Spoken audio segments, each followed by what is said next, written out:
Order, order. Well, welcome everybody to the latest meeting of the Environmental Audit Committee. I'm very pleased to be doing a session particularly on the revised Environmental Improvement Plan. To help us, we have our first panel, which has two EAC old hands and one EAC virgin, so you're all equally welcome. But if I could start on my left, Richard, with you, and just ask you to introduce yourself, your organisation, and then we'll make a start. Good afternoon, folks. It's Richard Benwell, Chief Executive of Wildlife and Countryside Link. Hi, everyone. I'm Ruth Chambers, Senior Fellow at Green Alliance. And I'm Livi Elsmore. I'm the Senior Campaign Manager for the Healthy Air Coalition.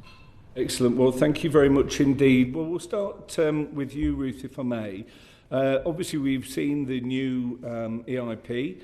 How do you feel it compares to the previous iteration that it's replaced, and to what extent do you think it puts us on track? As we know that the OEP's already said that as a country we're off track. Does this address some of those failings? Well, first thing to say is that we welcome the fact that EIP 25 was published and that it was EIP 25 and not EIP 26, as could have been the case in some circumstances. It's certainly an improvement on its predecessor. It's clearer. The actions and the commitments have numbers. There are 13 delivery plans which set out how the government intends to deliver the legally binding Environment Act targets. And as a whole, it feels more coherent. So there is a lot to welcome about its structure. But I think what really matters and what the committee will be more interested in is what it says. And there are some very welcome changes and improvements in the direction of travel. I'd pull out one, for example, in relation to chemicals, where the government seems to be wanting to move towards a position of greater alignment with EU REACH, the gold standard that will increase protection for the environment, human health, save the public purse millions. In other cases, though, the EIP 25 appears to have stood a little bit still. And to give you a couple of examples, in relation to the marine environment, a really important date for when we're going to achieve good ecological status seems to have disappeared. In fact, that's probably gone backwards. In some cases, other commitments have been rolled forward. Another example, the perennial commitment to legislate to end the sale of horticultural peat products when parliamentary time allows. EIP 25 could have taken the opportunity to provide a tighter timescale. It didn't. And I note that only yesterday the Scottish Agriculture Minister wrote to Emma Reynolds to encourage her to get on with bringing legislation forward on that. The plan is silent in other important areas, and I'll give another example which I know will be of interest to the committee because you've championed this over the years, and that's the long-lost measure to try and remove products of illegal deforestation from UK supply chains. There is no mention, really, apart from a very generic reference. In some cases, the plan seems to have gone a little bit backwards in relation to pesticides. So I'll stop there. There's a lot to welcome. There's some areas that have stood still, and in some cases, we've gone a little bit backwards. Thank you very much. Richard, what would you like to add from your perspective in terms of EIP, in terms of its comparison to its predecessor, and the extent to which it puts the UK back on track? Thanks so much. When the last EIP was published, we said it sort of fell short in three ways. In its structure, so our ability to tell whether it would actually help us to meet the statutory and non-statutory targets that we've got. In its ability to corral all of government behind those objectives, so in its cross-departmental approach. And then in the ambition and delivery of the actual content. In that structural sense, we agree with Ruth that it's a much better plan in terms of our ability to say who's going to do which actions and by when, though there's still more to do to determine whether it stacks up. In its ability to rally cross-government action, well, you can see in the wording of the plan much better interdepartmental attribution of effort, which is good, but it's worth noting now that that's not always matched by the rhetoric and the actions that are coming from departments themselves, particularly in that awful juxtaposition of the Prime Minister standing up as the plan was launched to say that environmental regulations were fundamentally misguided. But it's in the substance of the plan itself that I think the committee will want to dig most deeply. And there I'm really worried that the ambition of the actions in the plan isn't yet anywhere near enough to help us to get back on track to meeting our environmental targets. You've already noted that the OEP said we're off track for 21 out of 43 targets and only on track for 5 of them. And we've recently had more biodiversity indicators that are showing an intractable downward trend, especially for specialist species. To turn things around, it's really hard. It's really hard. And this plan feels, frankly, like a status quo plan. It feels like a plan that in the past we might have welcomed from government for doing some good things, but not yet the uplift in effort that's needed to actually get there. But it's not game over, because one of the features of the plan that's worth pointing out is that it's a plan that spawns more plans, and the government still has chance to fix that if it acts quickly and decisively in those areas. So just really quickly to point out a few. First of all, farming has got to do the heavy lifting on this, and we're still awaiting the farming roadmap and details of the next stages of environmental land management, as well as regulatory improvements. So we note that the target for farming is weaker than the previous iteration of the EIP. It goes from a target that did set an ambition for 65% of farms to have 10 to 15% of their area farmed for nature. Now the ambition is to double the number of farms with around 7% of farms, 7% of the land managed for nature. That's not good enough by the science, but we still don't know whether the farming roadmap can get us further than that. So that's area number 1. Area number 2 is land use change. We know that our protected sites have been malingering in only about a third of them in good condition for a long time, and we're miles off the 30 by 30 commitment. So we're waiting on the land use framework and the 30 by 30 plan. Will they actually be able to influence planning and land allocation decisions to get us there? On water, there are huge efforts needed, not just to sort sewage pollution, but also farm nutrient pollution, also chemical pollution. The stuff in the water white paper yesterday was quite good on some of those structural issues for the water industry itself in terms of asset management, but there was nothing on wildlife. There was nothing on river restoration. There was nothing on chemicals reduction. There was nothing really on setting things like catchment limits on pollution. So there again, we're waiting on further plans, and there are more that you could go through. The nature investment plan there, and more. I'm worried you're going to run out of things to say. Yeah, thanks. Probably unlikely to be a problem, but it is important we hear from other people too. Livi, can I come to you from your perspective? How did you feel that the EIP compared to its predecessor with regard to air quality?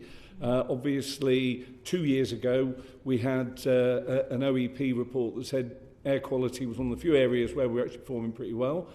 Last year's report suggested there had been sort of significant backward steps. We did see in this year's OEP report more positive news on the air quality, and obviously it's something this committee is going to be looking at shortly. From your perspective, how does this compare to its predecessor on air quality, and do you feel it puts in place the steps that are needed? Well, thank you, Chair, and thanks for giving me the opportunity to speak to you all today. Of course, I'm sure you'll go into some of this in more detail in your full inquiry into air pollution, which we're very excited about. I'd say that, of course, there is, on air quality, you can see that there is more of a focus in the CIP on deliverability.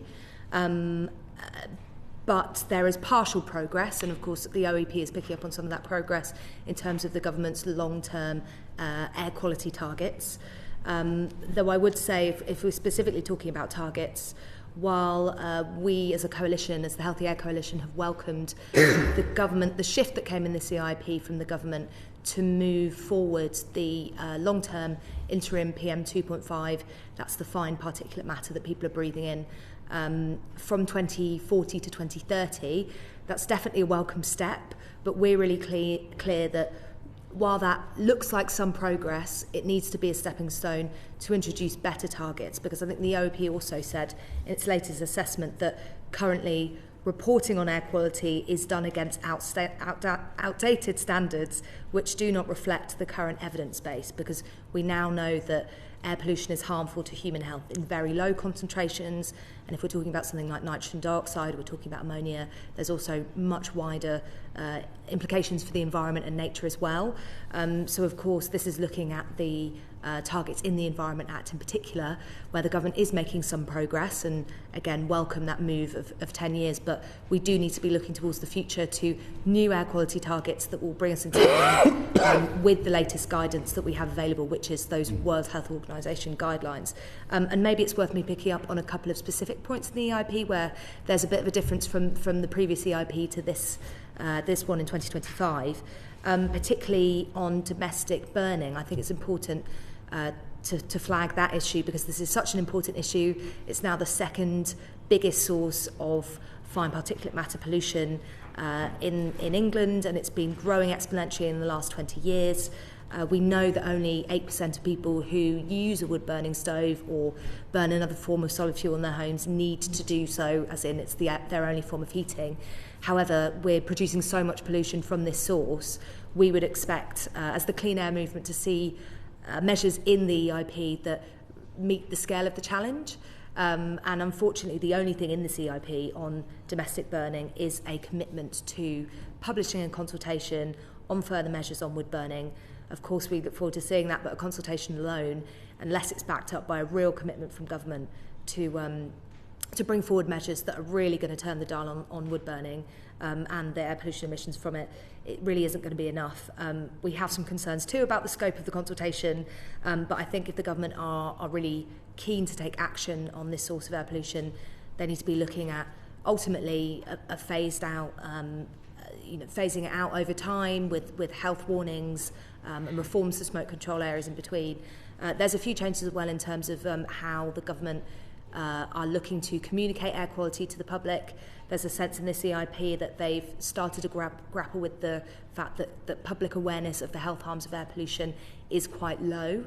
And we know from a survey that the Royal College of Physicians did in November with YouGov that about a third of people don't realise that there's any impact, there's any correlation between their health and air pollution. Yeah. So it's clear the government need to do more on this. But again, we're not really sure that the measures set out in the IEP will be enough to shift the dial on this. Okay, thank you. Now, you've alluded to some areas where you'd like to see the targets extended. Turning to the existing targets as they stand now, do you think that this EIP moves the government in the right direction in terms of achieving the existing targets, whilst accepting you think there should be other ones? I'd say it's a mixed bag. We're not entirely convinced that the measures that are set out in the EIP will be enough to help England meet its targets on air pollution. If we think about something beyond just PM 2.5, nitrogen dioxide, while the PM 2.5 target has been shifted forwards 10 years, aligned with the progress that's going on in the European Union, we're not seeing anything like that with nitrogen dioxide. We're stuck with the same limit values as we had in 2010, and frankly, we're not meeting those. At the moment, we're consistently seeing breaches across the country, and on current projections, these are going to extend past 2030. I believe it's 2045 current projections for us to meet our legal limits of nitrogen dioxide. So again, there are a number of measures set out in the IP,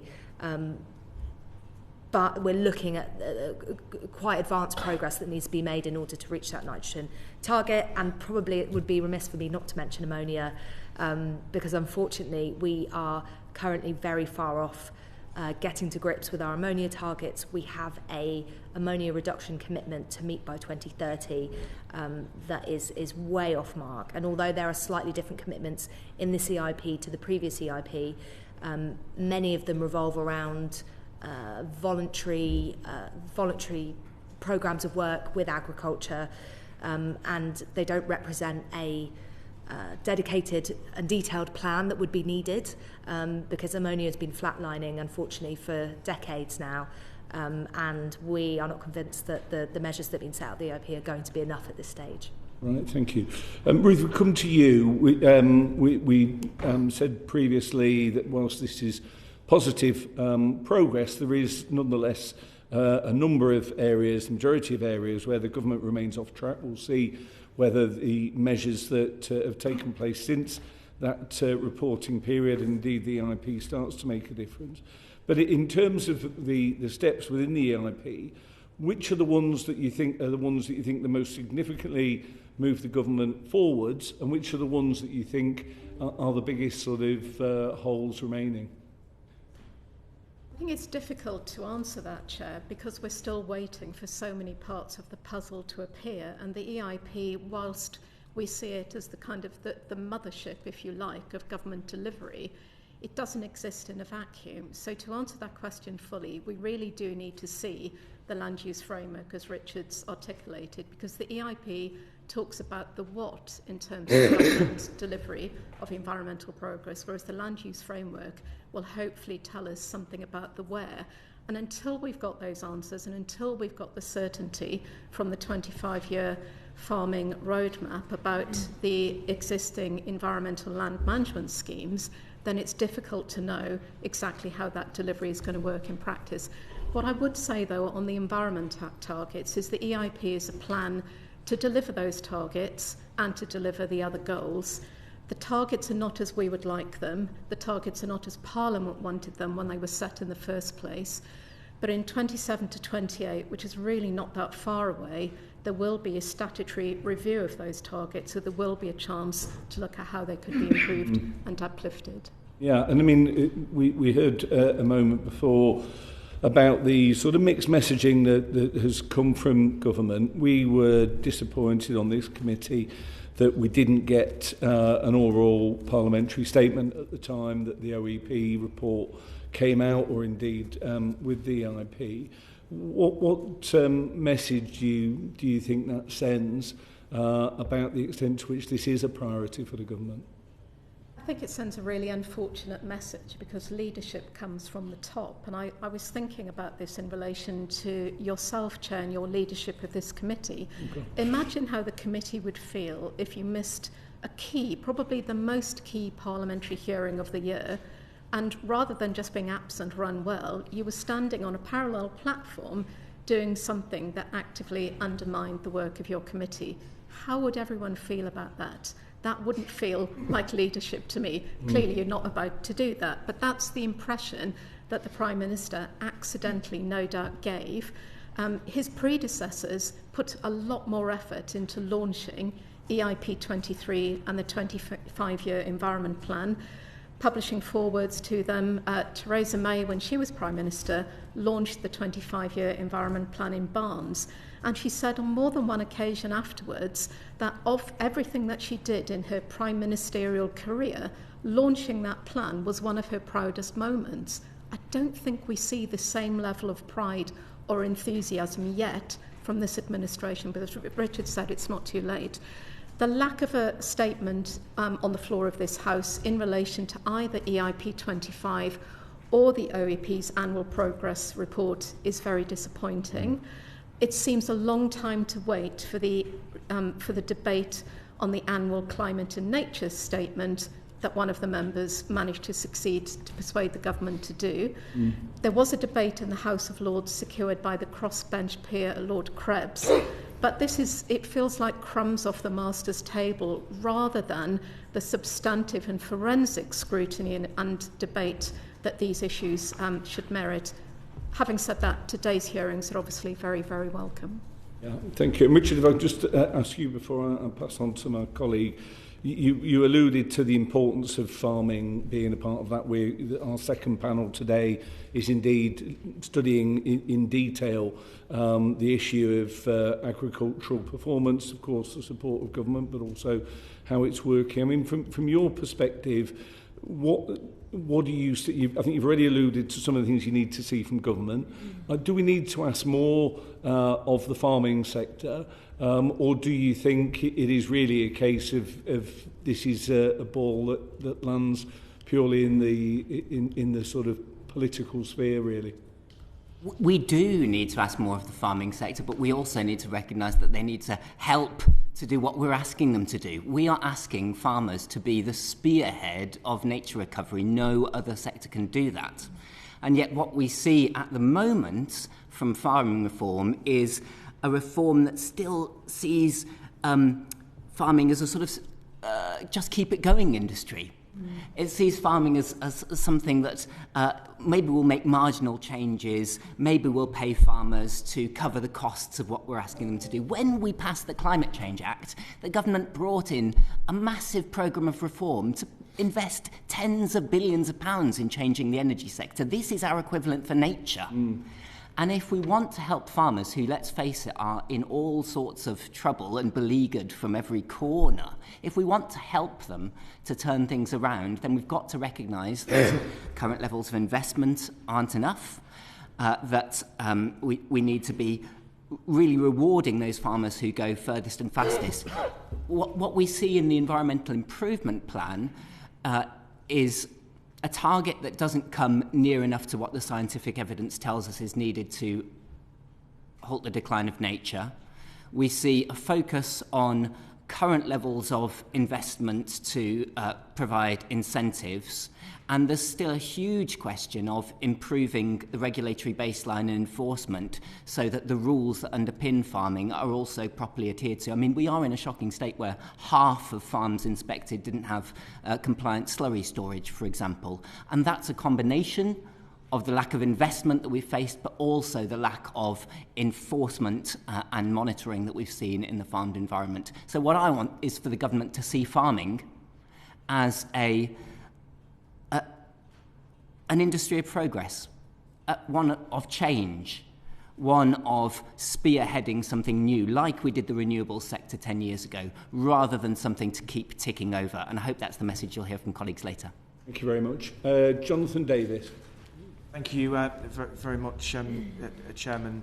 I know that when the revised Environmental Improvement Plan was published in December, many stakeholders, people invested in these issues, welcomed it warmly, but there were some questions around delivery and implementation, and I think we've touched on some of those points, I think particularly Ruth, so I'll come to you first. To what extent do you share those concerns, and how can they be addressed? I mean, look, the plan is the plan now, isn't it? EIP 25 is here to stay. It's not going to change until the next time that the EIP is reviewed. Those 13 delivery plans are there for all of us to peruse, interrogate and scrutinise. They're not perfect, they lack quantification, but one of the benefits of those plans is that they aren't part of the main EIP. Now, that's a bit of a double-edged sword because it means they can be changed more easily without scrutiny, perhaps. But actually, on the other side, which is, I think, a bigger benefit on balance, it will allow the government to adapt them and to make them more agile and action-focused, depending on what happens in the course of the year. So the fact that we've got the delivery plans, they can be updated, is, I think, really helpful. However, there are some significant gaps in those delivery plans, and I'll bring us back to marine very briefly. It's not my specialist area, but having read quite widely for this evidence session and talked to stakeholders from the marine community, they are really worried that the delivery plans are not going to turn the dial on what's needed to address the severe issues facing the marine environment. For example, the review of the Marine Protected Area Network, which was launched back in January, now, I'm told, won't be ready until the end of 2028. The Office for Environmental Protection didn't have time to do a substantive review of EIP 25 because it was only published about 5 weeks before its progress report was out, an unfortunate timing issue. But it has published a briefing note in EIP 25, which hopefully is in your pack today. And again, I direct you to some of its comments on the delivery plans and their frailties. And for example, in relation to species targets, which are critically important because those targets are coming up fast, they're 2030 targets. The OEP, I think, finds the delivery plan on species targets to be quite circular because it points to other interim targets and it points to other plans. And what we can't really come away with from EIP 25 is a plan for a plan. It must be a plan for action. Just on that, how well integrated do you think it is with other bits of government strategy? So we've got the 25-year farming review, we've got some things around land use, lots of different aspects. Does this? Do you feel it sort of tessellates with those other strategies? Well, ask us in 6 months, Okay. and we'd very much like to say the answer is yes, because of course those other government strategies and plans aren't public yet. So I think the first thing the government needs to do is to get them out the door, because until they exist, we can't view them as the coherent package that they need to be. And sometimes, and I think this is perhaps true in all parts of government, but especially in DEFRA, there's a big queue of things waiting to come out. We've got the land use framework, the circular economy growth plan, 25-year farming roadmap, PFAS action plan. They're all really important. What we can't have is a further delay in getting those out the door. So they need to cohere and work together in a complementary way. But until we see them, obviously we can't comment on whether or not they will. Thank you. Could I ask you, Richard, to what extent do you share the concerns of the OEP regarding the delivery and implementation of the strategy? It's all about delivery. We can spot the difference between 2023 and 2025 plans all day, but the real difference we're looking for is just getting stuff done. And if there's one message, as I hope you can tell, I want to leave you with today, is that we can't afford to be in the same old situation where a plan begets a plan, and we all wrap ourselves in comfort. There's another plan coming, it'll be okay. But suddenly the Parliament has passed. Some departments are getting on out there and making actual decisions that will affect the real world. And what I really want to see from DEFRA is when it comes to this next series of reviews, the PFAS action plan, let's ban PFAS, family. The review of permitting, let's permit intensive agriculture and sludge. The promised review of nationally significant infrastructure and biodiversity net gain. Let's get an ambitious programme going soon. It's those things that will make the difference. And there's such a backlog of them. Just one more, because I don't want to let today pass without talking about access to nature. And that's another example where we've got another promise of a plan that's been waiting for ages. And we see some headline-grabbing stuff like the river walks, which are good, but we also want to see some new access routes opened. We also want to see enhancement of biodiversity along those routes. There's so much that requires actual decision making, and at the moment we're in a merry-go-round of consultations and plans. I think we've got some good stuff coming forward in that space, and you're right to highlight the river walks. And if you've any influence, please lean in and say the Derwent Valley needs a river walk. That would be fantastic. It's a good one. Perhaps I could hear from you, Livi, about your thoughts on delivery. And whether you share some of the concerns identified by the OEP about the delivery plans and how they might be addressed. Thank you. Yeah, happy to. So I'd really echo the words of the other speakers in terms of this being about delivery. There's some things that are unclear in the plan, and there's so much that's about cross-government working really as well. And I suppose that's something that the OEP has picked up on before.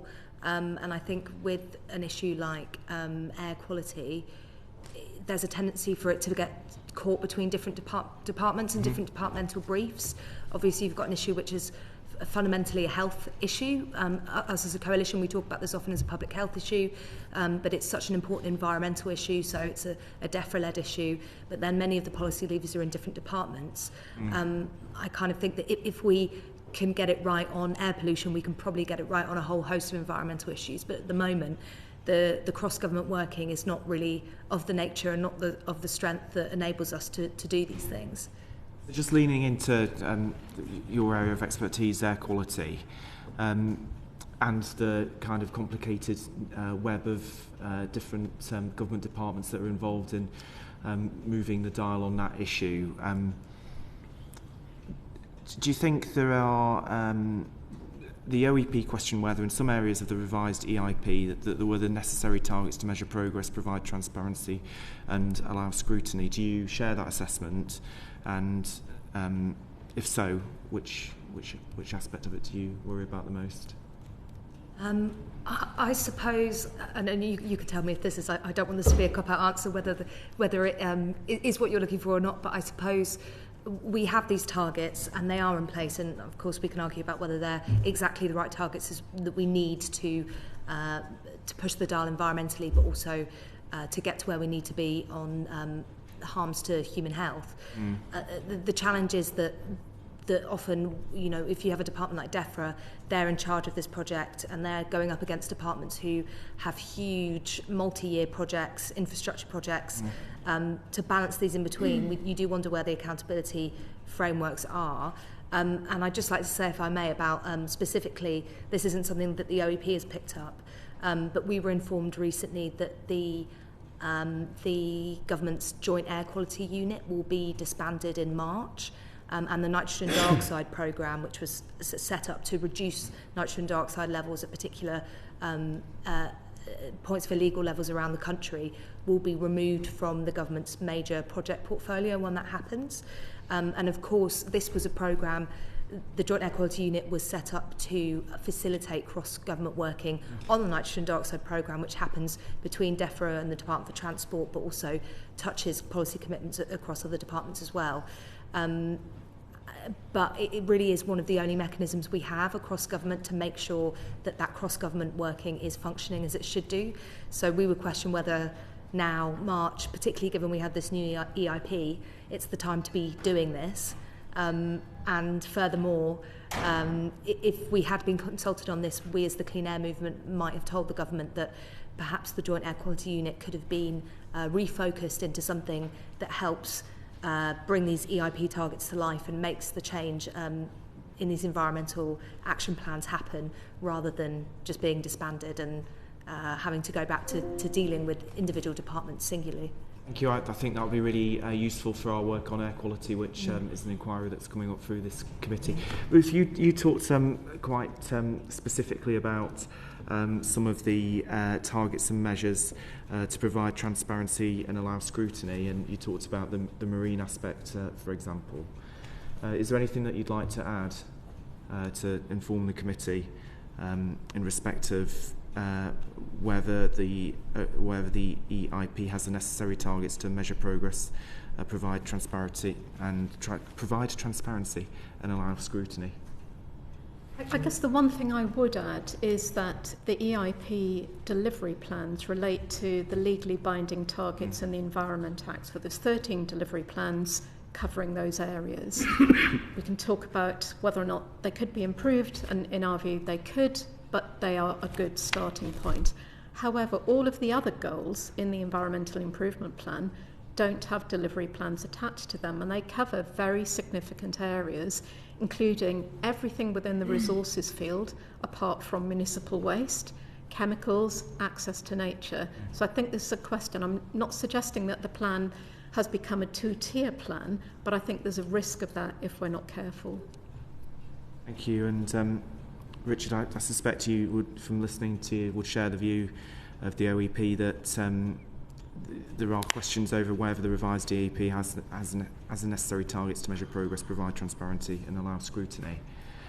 Do you perhaps want to be specific about which areas government should look at to focus on in terms of providing that transparency, accountability and scrutiny?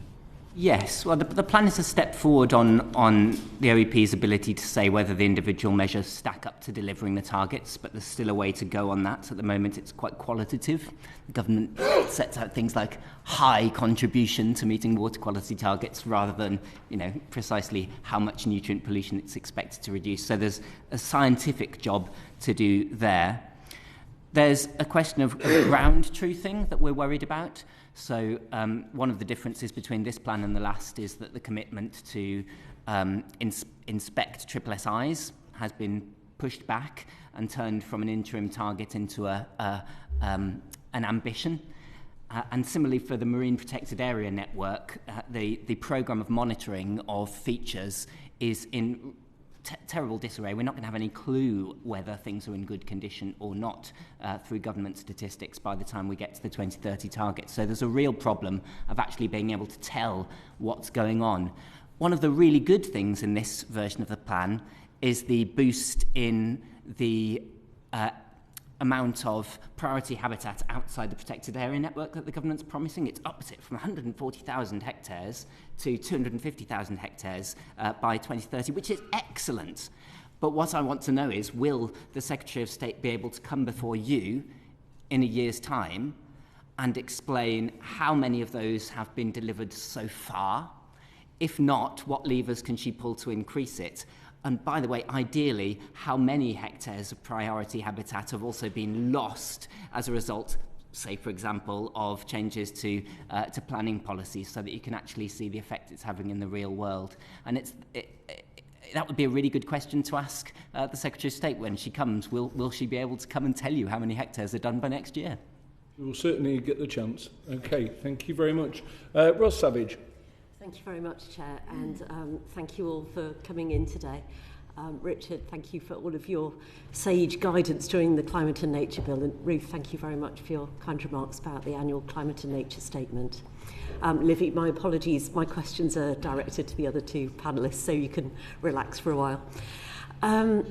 So coming to Richard first, to deliver on the commitments made in the revised EIP, the OEP has pointed to a potential lack in the necessary resources. If you agree with that assessment, what do you see as the key pinch points? There are numerous pinch points, but to point to two, I think it is worth saying on farming, we still think that the farming budget is not enough to do what it needs to do. I know that DEFRA fought tooth and nail to protect the farming budget, and hopefully more than ever before we'll go on nature-friendly measures, but the science suggests it's still UK-wide probably only half of what it needs to be to help us meet our targets. So that public investment is something that we'd like to see pushed forward, as we'd like to see public investment pushed forward in things like supporting skills, and I know you'll hear on that from the next panel.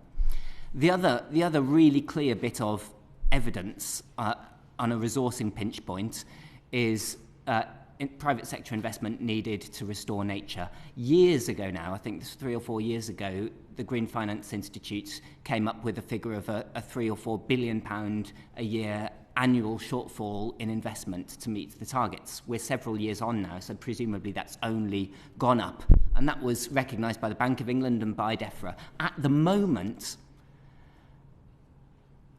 there are not only are the drivers to push that investment forward not present, so we think the government should be looking to regulate to make more polluter pays compliance requirements on key polluting sectors to help fill that gap. Not only is that not happening, we're also seeing some policy changes in government causing private market uncertainty that's shaking the few areas of investment that we have. And of particular note are things like the consultation on biodiversity net gain that prompted questions of exemptions.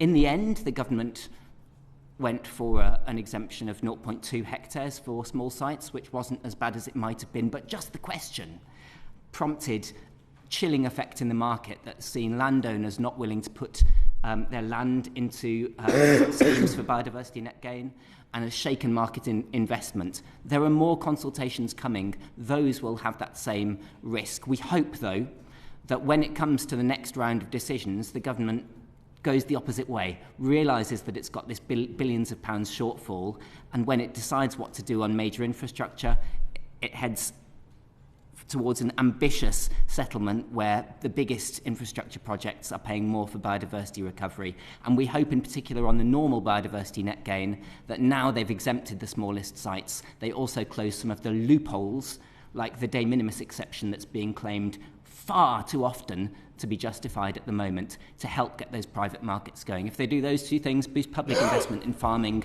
and create demand drivers for private investment, then you'll start to see that resource gap close. Thanks very much, Richard. Ruth, can I come to you with that same question about resource pinch points? Thank you for that question. It's really important because no matter how good the plan is, does it? If the resources aren't there, then it's not going to be achieved. I think the first thing I would say is to echo Richard's point on the farming budget, and Green Alliance's research estimates that in order to meet our binding climate and nature targets, that half of the farming budget should be spent on the sustainable farming incentive and the other half spent on higher tier and landscape recovery. So in that light, when we see the commitment, welcome though it is, in relation to landscape recovery of 50 million, which is about 2% of the budget, then I think we can start to understand that it's not yet at the scale that it needs to be, and we would like to see a new round of landscape recovery come forward in 2026. Second point's on water. We're all still digesting the water white paper, aren't we? It only came out yesterday. But a really important element of it will be the delivery and implementation of better regional planning for water to try and boost nature recovery. I've read that stakeholders in the water space have called what the government is offering, which is a doubling of funding, as a damp squib, excuse the pun. So I think looking at that is something that, will be important in the context of the EIP. And then the third area I'd draw to the committee's attention is what one might call the institutional funding. So DEFRA itself is being forced through the spending review efficiency plans to reduce its headcount by 5%. Natural England's had quite a major voluntary exit programme in place this year. I understand that lots of experienced staff members have left through that, so I'd be interested in seeing some analysis about what impact that those structural and institutional changes might have on the delivery of the EIP. Thank you very much. I feel like you've more or less answered the next question, so with Chair's permission, I'll skip that one. Okay. And move on to, again, to Ruth and Richard. The Housing and Sustainability report that we produced highlighted key gaps in the green workforce, especially ecologists. How much of a problem do you think that's going to be in delivering on this EIP? Richard first, please. I think it's one of the biggest pinch points that's slowing down the government's aspirations for growth rather than environmental regulations. So that's the first point to make, that they've been sort of pointing towards the wrong target. But in terms of our ability to administer environmental improvement, having expert advisors on the ground who can help farmers to engage in some of those higher tier, high value schemes that Ruth mentioned, having ecologists who can help development applications build in nature from the start, so you avoid those costly and time-consuming delays later. It's absolutely critical, and at the moment, too many local authority decisions are going the wrong way because of lack of good advice and because of lack of resource to help people through the system. So we hope there'll be a change. There have been some improvements with things like Environment Agency's ability to do inspections. But in other areas, like Natural England's ability to administer the new Nature Restoration Fund, there remain serious gaps to be filled. Thank you. Ruth? It's not a new issue, is it? It's a long-running issue, and in preparing for this evidence session, I reminded myself that back in October 2021, this committee published a report on green jobs, and that recommended that DEFRA's skills gap plan covered all areas of the 25-year environment plan, which was the predecessor but one of EIP 25, with an action plan to address those skills shortages. I've had a look and I can't find that government plan, so that's perhaps one thing to reflect on. As you said, the committee's findings amplified by industry. I think the Home Builders Federation did a survey last year that found that nearly 40% of councils don't have access to ecological expertise, not just an ecologist in-house, but access to ecological expertise. As Richard said, that can affect and put at risk the quality and the timeliness of decision making. But also local government manages many nature protection sites which would merit the need for that to be addressed. It seems that now skills is in the purview of Skills England in a generic sense, and in November it published an assessment of priority skills to 2030, which got me quite excited because I thought if it's doing it to that horizon, given that coincides with many environmental targets, there's bound to be something about green skills and nature skills in there. Again, I couldn't find anything. So that, to me, suggests there is a gap. EIP 25 is not silent on this matter. Commitment 5 and Commitment 54 talk about green skills and skills in relation to the forestry sector, but they're very generic, they're not very detailed, so it feels that the government perhaps needs to come back and explain how it's going to address those skills gap that you and others have identified. Thank you very much. Thank you very much. Manuela Portugala. Thank you, Chair. So my first question is for Ruth and Richard. And Ruth, you already mentioned how the EIP does not exist in a vacuum.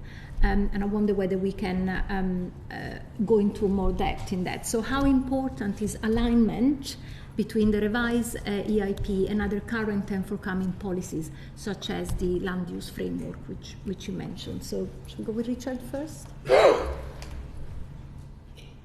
Alignment towards the objectives is absolutely key, and that doesn't mean just cross-referencing plans and mentioning the EIP in places. It means making sure that when other departments make decisions, they have in mind whether those decisions will contribute or detract from delivery of the Environment Act targets.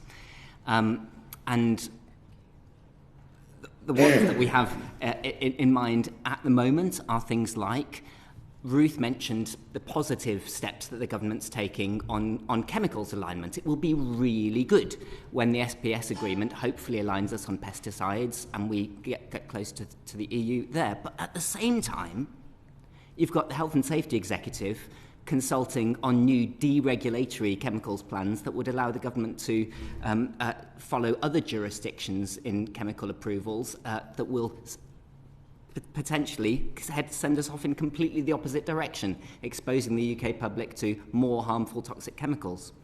In other areas, the same is true. Think, for example, of, again, the planning reforms, where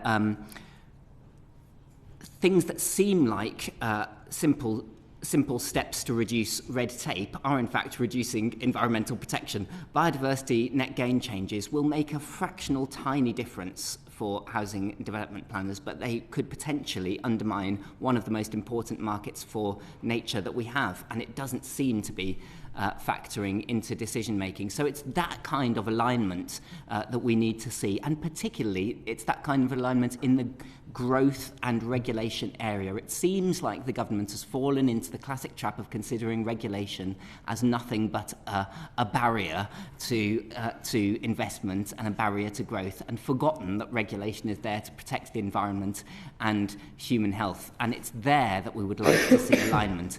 And just to mention really quickly, the piece of work that DEFRA published yesterday around national security and the environment, it was a startling piece of work. It said very clearly that nature is the foundation of our national security and that every critical ecosystem is heading towards collapse. And it says, as starkly as you can imagine, how that will impact our food supply, our health, our national security. And then there's a little box in there that lists what governments should do to fix it. And it says it should do 30 by 30, protect at least 30% of land and sea for nature. It should reduce pesticide pollution, and it should get rid of perverse financial incentives and support nature. On none of those things are we taking the domestic action actually to meet the objectives? And that's where policy alignment really matters. If we believe those things, it's got to be built in as a national security priority, building economic resilience. If we really believe these things, it's got to be built in as a health priority, so we're benefiting from the health and well-being benefits that nature can bring, as well as making sure that we don't detract from those core biodiversity priorities when we do things like land use planning change. Would you like to add anything? Yeah, a couple of things, if I may. So I think the first thing, as we've alluded to, is in order to tell a coherent story, the plans need to exist within the same time frame. They must come out quickly. Ideally, we must get that full package by Easter so we can see them all within the same breath. A couple of things that they must also do, though, to make sure that they are part of that coherent story.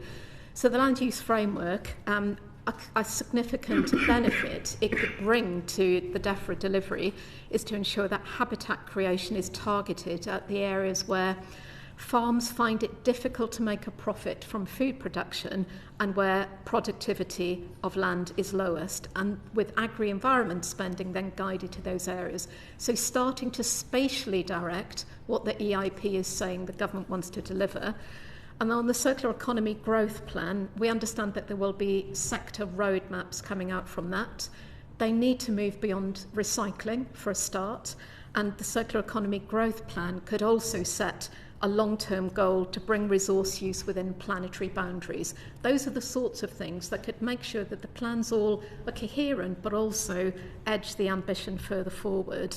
The only other part of alignment I wanted to mention is political alignment, because unless we have that in our narrative and our rhetoric, and that it doesn't matter which government minister is standing up and talking about the environment and its relation to growth, we get the same message and the same level of assurance. And actually, EIP 25, if you look at the detail and how it describes the relationship between nature and growth, it's really good, and that should be essential reading for everyone in government. Thank you. And my next question is about delivering the EIP. So to what extent, Richard and Ruth again, and I'll come to Livi in a little while, to what extent do you think there is the necessary join-up between departments to deliver the revised EIP, but also are there any specific gaps between departments and government? To go first, yeah. Shall I go first?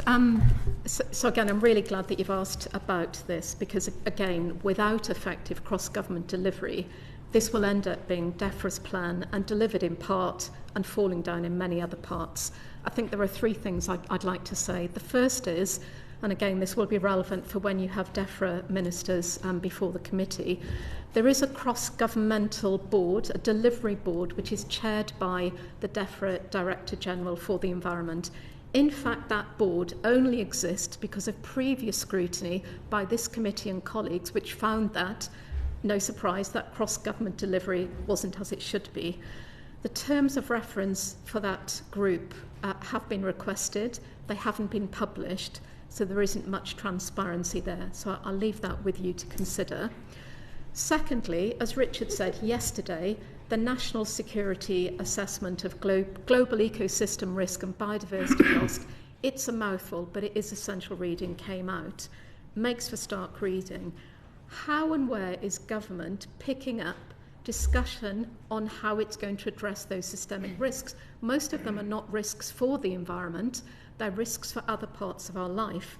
The obvious place is around the cabinet table. So I reminded myself how many cabinet committees there are. There are 12.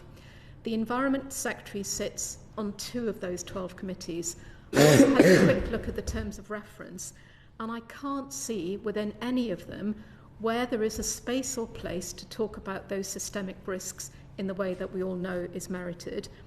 And then finally, environmental principles, the 5 principles embedded in the Environment Act. I know that that's something that, again, is dear to this committee's heart. They underpin cross-government working on the environment. And the good news is they've made it into some cross-government processes. However, in some cases, commitments to embed them are, shall we say, rather delayed. In June 2020, the Treasury first promised to put those principles in the Green Book. Well, we're waiting for that still to happen. In November, DEFRA published its initial review of how well those principles were informing policy making, and it found there were good examples of good practice across government, but it also found that those principles, there is low awareness among senior officials and other government ministers outside DEFRA. So again, there's work to be done on that. Thank you both. So, Livi, to you, do you have any concerns about any cross-government gaps to deliver on air quality? Yes, is that question again about cross-governmental gaps? And I think for us it is I gave the example earlier of the joint air quality unit in the government and that being disbanded, I think the challenge really is that air quality is an issue that crosses across so many different government briefs.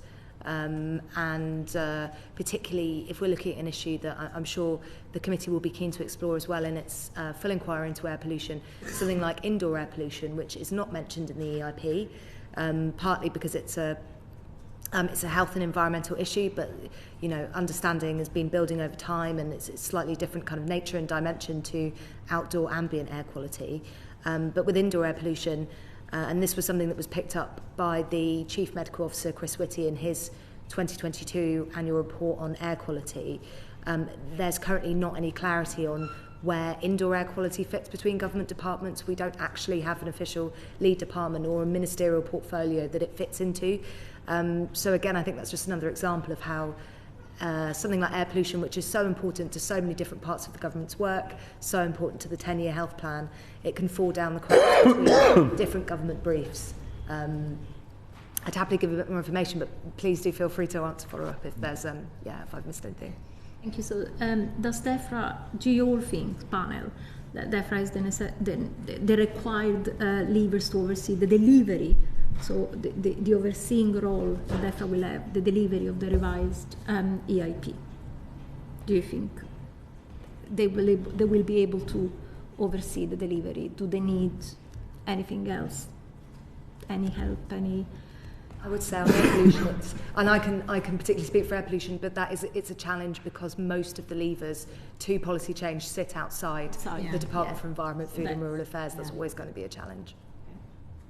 Anything that you want to add? DEFRA will have a sort of responsible leader for each of the targets that will be looking to the delivery plans and making sure that it's working across Whitehall. But what DEFRA really needs is the backing of the boss, I think, just to put it plainly. So at the moment, it feels like DEFRA is still working through some of the reforms that came 5, 6, 7 years ago, things like the move towards public money for public goods, and it's still struggling to get out the door the basic ambitions like generous farming contracts, like revised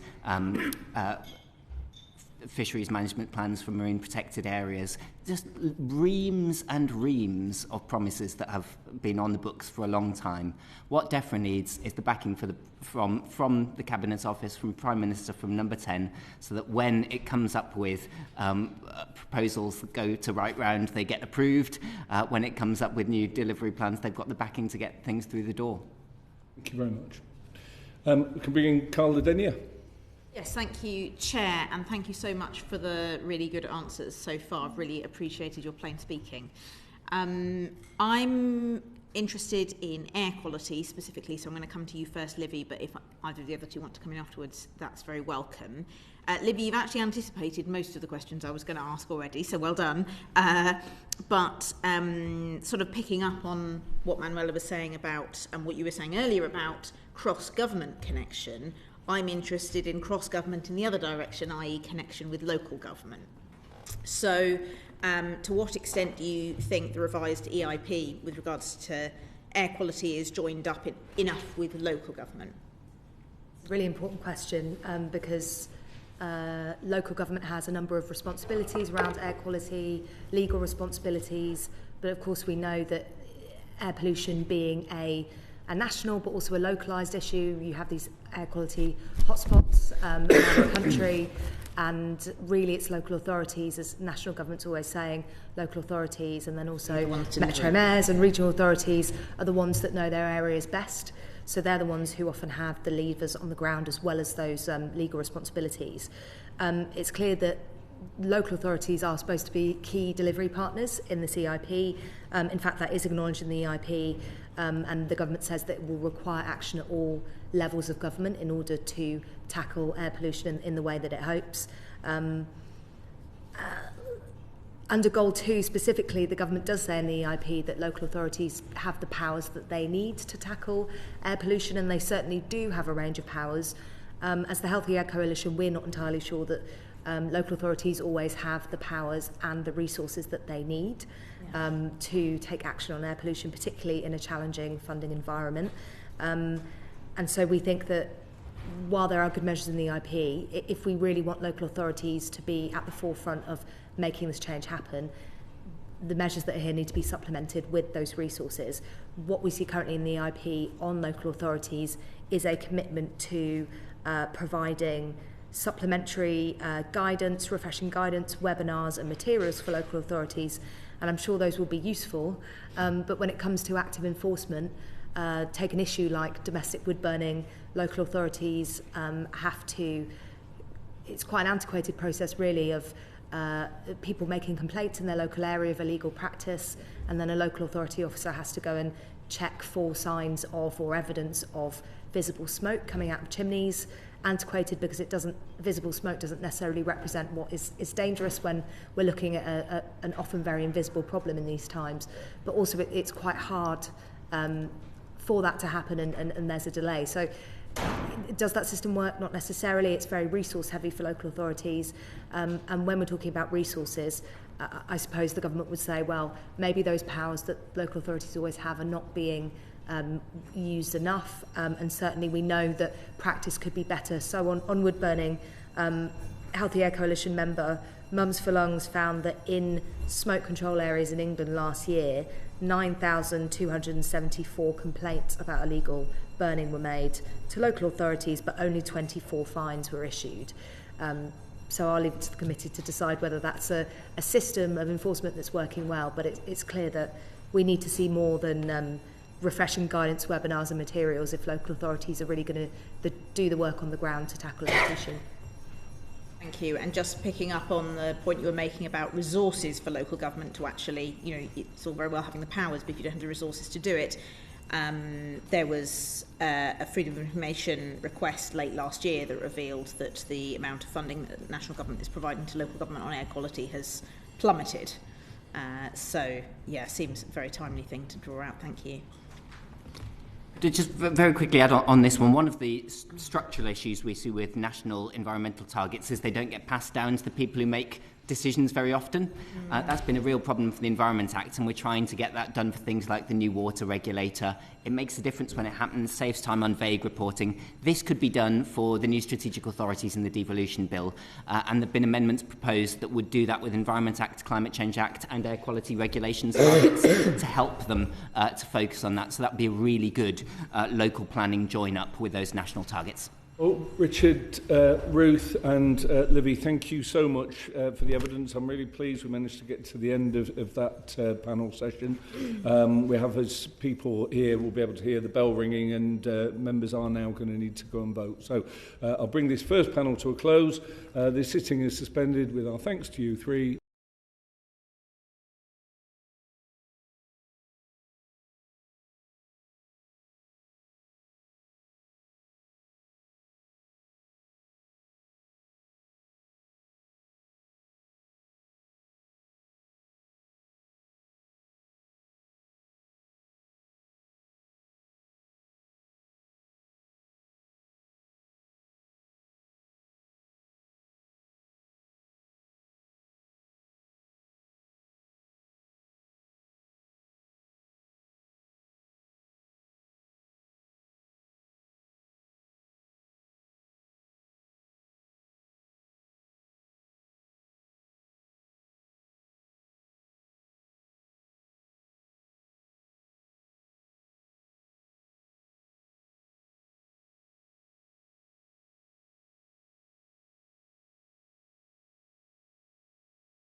Order, order. Well, welcome everyone back to the second panel as part of our look into the revised Environmental Improvement Plan. Very pleased to have a session now on farming and ecology, joined once again by a distinguished panel.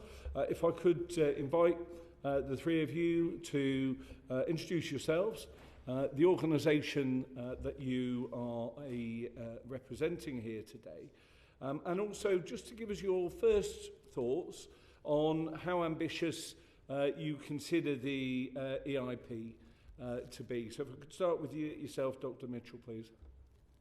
Afternoon, I'm Dianne Mitchell. I'm the Chief Environment Advisor at the National Farmers Union. In terms of the ambition of the Environmental Improvement Plan, I think we were pleased to see, as the previous session mentioned, the more detailed delivery plans that were accompanied the Environmental Improvement Plan. And I think we've all been calling for those, so it was good to see them and good to see the detail. I think we understand that those plans will be iterative, which I think is really important, and hopefully we will all be involved in those iterative plans as they develop. Following on from that, I think the commitments and actions and who is responsible for those is clearer within the plan, which I think is very welcome. In terms of perhaps some of the renewed targets within the EIP, I think there are some that are real drivers for the SFI. So, for example, the new interim target that talks about doubling the number of farms providing sufficient year-round resources for farm wildlife, I think is welcome. And we applaud the ambition in a number of areas to look forward and to develop a number of strategies and plans. Of course, we've got the Water White Paper, the proposed circular economy strategy too. I think we want, as the OEP quite rightly mentioned, I think we need to see some clarity in support for farmers and in relation to farmers' appetite to deliver for the environment. I think there's a real appetite there and farmers are keen to engage and be involved. But I think they lack confidence to plan and invest.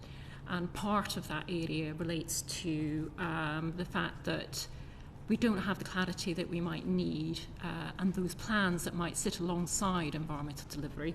So the plans for food production and food security, or equally ambitious targets for food production. The previous session talked about the need to join up on a number of these plans that we're all looking forward to receiving. And I think that's a real opportunity for farmers to plan and to look forward and invest and to improve confidence, as well as the elements of the food strategy that were published in July. If I could stop you there, Dr. Mitchell, for a minute, because that will get into many of those topics and explore those. Mr. Lyons, invite you to just introduce yourself, your organisation, for those who aren't aware of who you are, and then again the same question to you, how ambitious you believe the revised EIP is. Yeah, thank you, and thank you for the opportunity. So I farm in Cambridgeshire with my family. I'm also the Chief Exec for the Nature Friendly Farming Network, which is a UK-wide membership organisation for farmers, trying to champion the join-up of nature, food and other production from our landscape. And for the EIP, I welcome the clearer ambitions within and targets than the previous one, but I think it really lacks detail for farmers and farming. We're looking for plans that are coming in the future to deliver outcomes. And actually, when we look at the detail of what farmers are asked to do, there isn't much details of that kind of encouraging farmers to do it. If farmers don't pick up the environmental land management schemes, how are these targets going to get delivered? And how is investment and improvements going to be done through farming? Particularly when we look at the water quality and other elements where the water companies are able to get investments from their customers.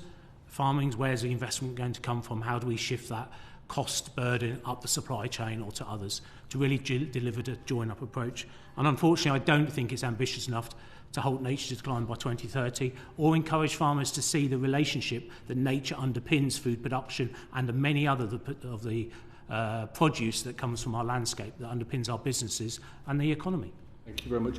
Ms Hayns, can I ask you the same question? You just introduce yourself and the organisation you're representing today, and then in terms of the revised EIP, you know, your sense as to how ambitious it is. Thank you. Thank you very much for the opportunity to speak to the committee this afternoon. So I'm Sally Haynes, I'm the CEO of the Chartered Institute of Ecology and Environmental Management, so the professional body for ecologists and environmental managers across the UK and Ireland.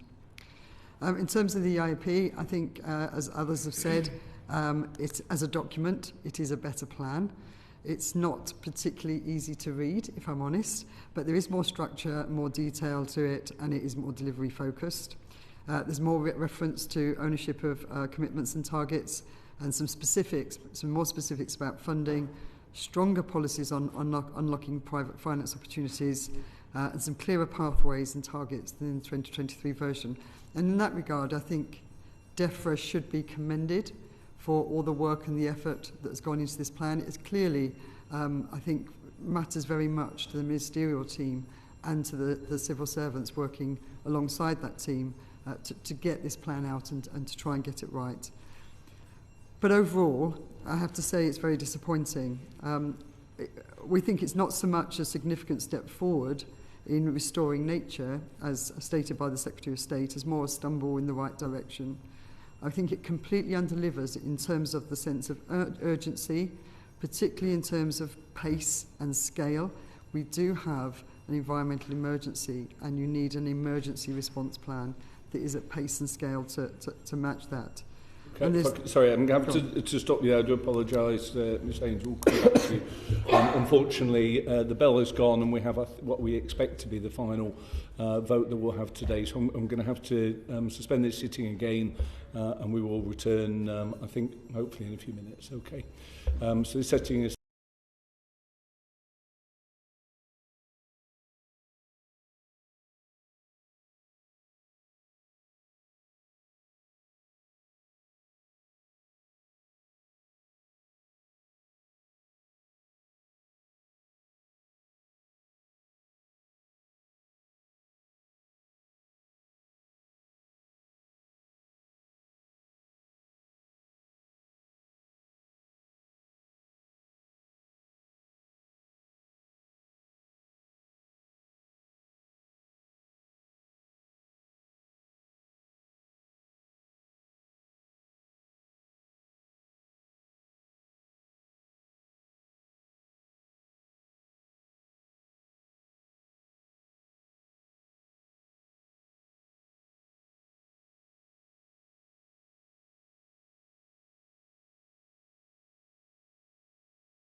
Order. Well, thank you. Pardon me. Carry on with the second panel. I cut you off in your prime there, Ms. Hayes. So, I mean, you were talking about the areas that you sort of remain disappointed by. I mean, from your perspective, do you think the EIP sufficiently recognises the join-up between farming and non-farming sectors to deliver it, and how will your members feel about that aspect? I'll say from the outset, I'm not a farming expert, and despite having an experience on a farm, I'm not a farming expert, and I hope there are some areas that were discussed by the previous panel that we might be able to return to, particularly around skills, access to nature, and cross-government engagement, and how we might be able to support that. But as was previously said, the farming community are absolutely essential to achieving a number of the targets in the Environmental Improvement Plan. And I think that we have got to make sure that we are putting in place mechanisms and funding that properly enable them to do that, like any other business. And we see this also with developers that a lot of my members work with. We tend to talk about the environment, or some agencies tend to talk about the environment and work to improve the environment by those businesses as burdens. We should be talking a lot more about the benefits and how positive environmental action can help make your business more successful and more sustainable, and ensuring that farmers and other business owners have the skills and the incentives to do so. So I don't necessarily see much of that in the Environmental Improvement Plan. What I would say, again, as was mentioned previously, is that to some extent we are waiting with bated breath, if not excitement, for the land use framework and the farming route map, because they are going to be critical in terms of how they join up with the Environmental Improvement Plan. Yeah, absolutely.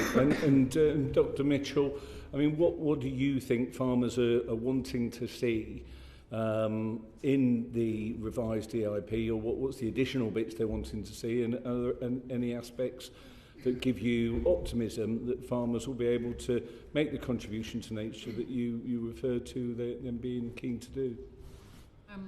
Yeah, thank you. Thanks for the question.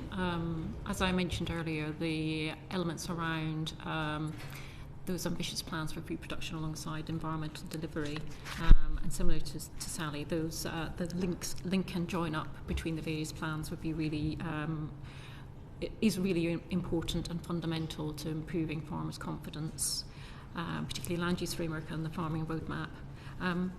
On ELM, Environmental Land Management Scheme, I think it's a fundamental delivery mechanism for the statutory environmental targets and a number of the other targets set out within the Environmental Improvement Plan.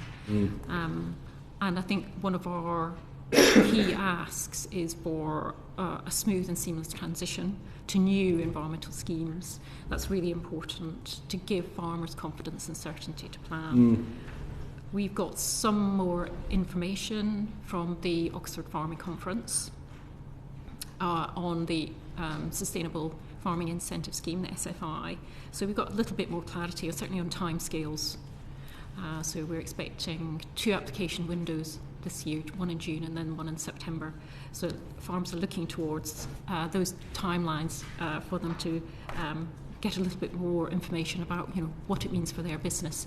We understand there'll be further clarity on the various aspects and detail of that scheme. And what is encouraging is that DEFRA will be working with farmers and others within the sector to develop those more detailed plans that we're expecting very shortly. What we'd like to see is that scheme, that SFI scheme, which is fundamental because it sits alongside food production, to be accessible and relevant to all farm sizes, tenures, and farming types as well. Yeah, if I just stop you there for a minute, Dr. Mitchell. Could I just encourage you to move the mic slightly closer to you? I'm told that on the broadcast it's a little bit quiet, and just speak up when you are speaking. I mean, on that, in terms of the alignment in the EIP between the various goals, such as health, access to nature, nature restoration, do you think that those plans are sufficiently aligned at the moment? That's a really good question, certainly I must confess I haven't looked at the depth and detail of all of the delivery plans, the more detailed delivery plans that were published, the 13. I've looked at some of them. In terms of whether they're aligned between the various targets and the various commitments, I think we would ask that at least there should be, because it could be that one of the targets delivers for another commitment and another activity. So, for example, the water quality target and its various actions and activities, whether it's through regulation or agri-environment schemes, or innovation and research, to what extent does that deliver also for some of the biodiversity targets? So we certainly hope that they were aligned. And similarly with the other non-statutory targets. And I mean, none of us in this place will have failed to notice that the government and farmers didn't entirely get off on the right foot. You talk about confidence, and clearly the ELMS programme predates this government, but nonetheless it's requiring this government to sort of make the changes that you're talking about. Do you think that the sort of the issue of the division over inheritance tax and agricultural property relief impacts on confidence that farmers have in government more generally, with or without the changes that have been recently announced? Do you think it makes any difference, or do you think that farmers will say, well, look, I'm angry about that, but nonetheless, on this scheme, I'm interested if you get it right? I think it's a contributing factor, certainly, and the NFP runs its confidence survey each year, and we hopefully have results in the next few weeks. But one of the striking things from our survey from last year was confidence was at an all-time low. And, IHT and the discussions around that was certainly one of the contributing factors, alongside a number of other things. So it does undermine the confidence that farmers have and the trust that the farmer have in the government. Thank you. Mr. Lyons, I mean, in terms of your members, obviously, in terms of the title of your organisation, specifically, though, farmers who have focused particularly, I guess, on nature-friendly farming. I mean, what's your sense as to what they're looking to see from government, and do you feel that there's anything that government should be looking to the farming sector to do that it maybe isn't doing in enough quantity at the moment to help it achieve its goals? I think many farmers are looking for certainty of funding plans, so we can put a business plan into it, and longevity of that funding. We're seeing lots of schemes moving down to a 3-year window, where we used to have 5- and 10-year windows. So the short-term actions and short-term delivery. There's also over 27,000 farmers coming out of schemes in the next year or so. Where is the pathway to get them in if the window's going to between June and September, but they don't finish their scheme till the end of December? Will there be any money and opportunities for them to come in? Will they get stranded?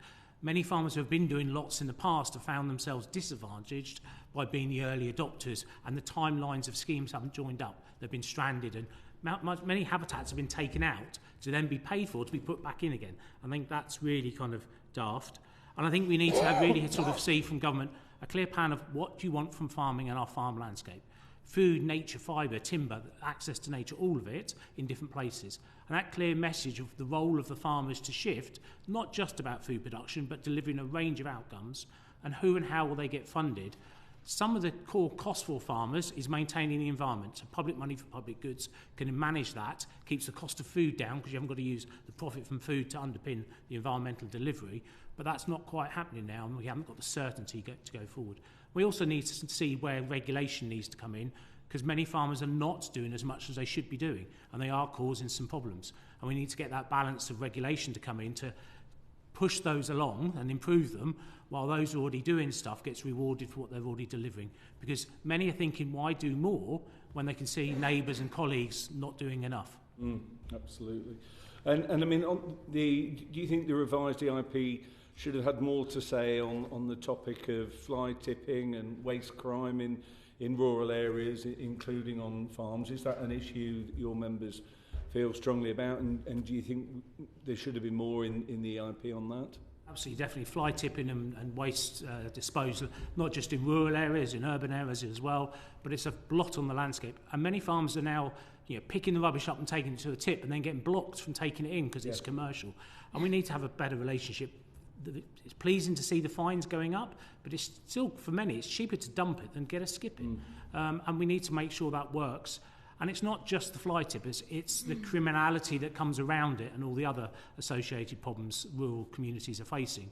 But yeah, there should be stronger action around how do we deal with that waste and whose responsibility it ends up to be, particularly some of the commercial waste that's dumped in large lorry volumes that's costing farmers tens of thousands of pounds to dispose of. And it's not their responsibility, it's just imposed on them.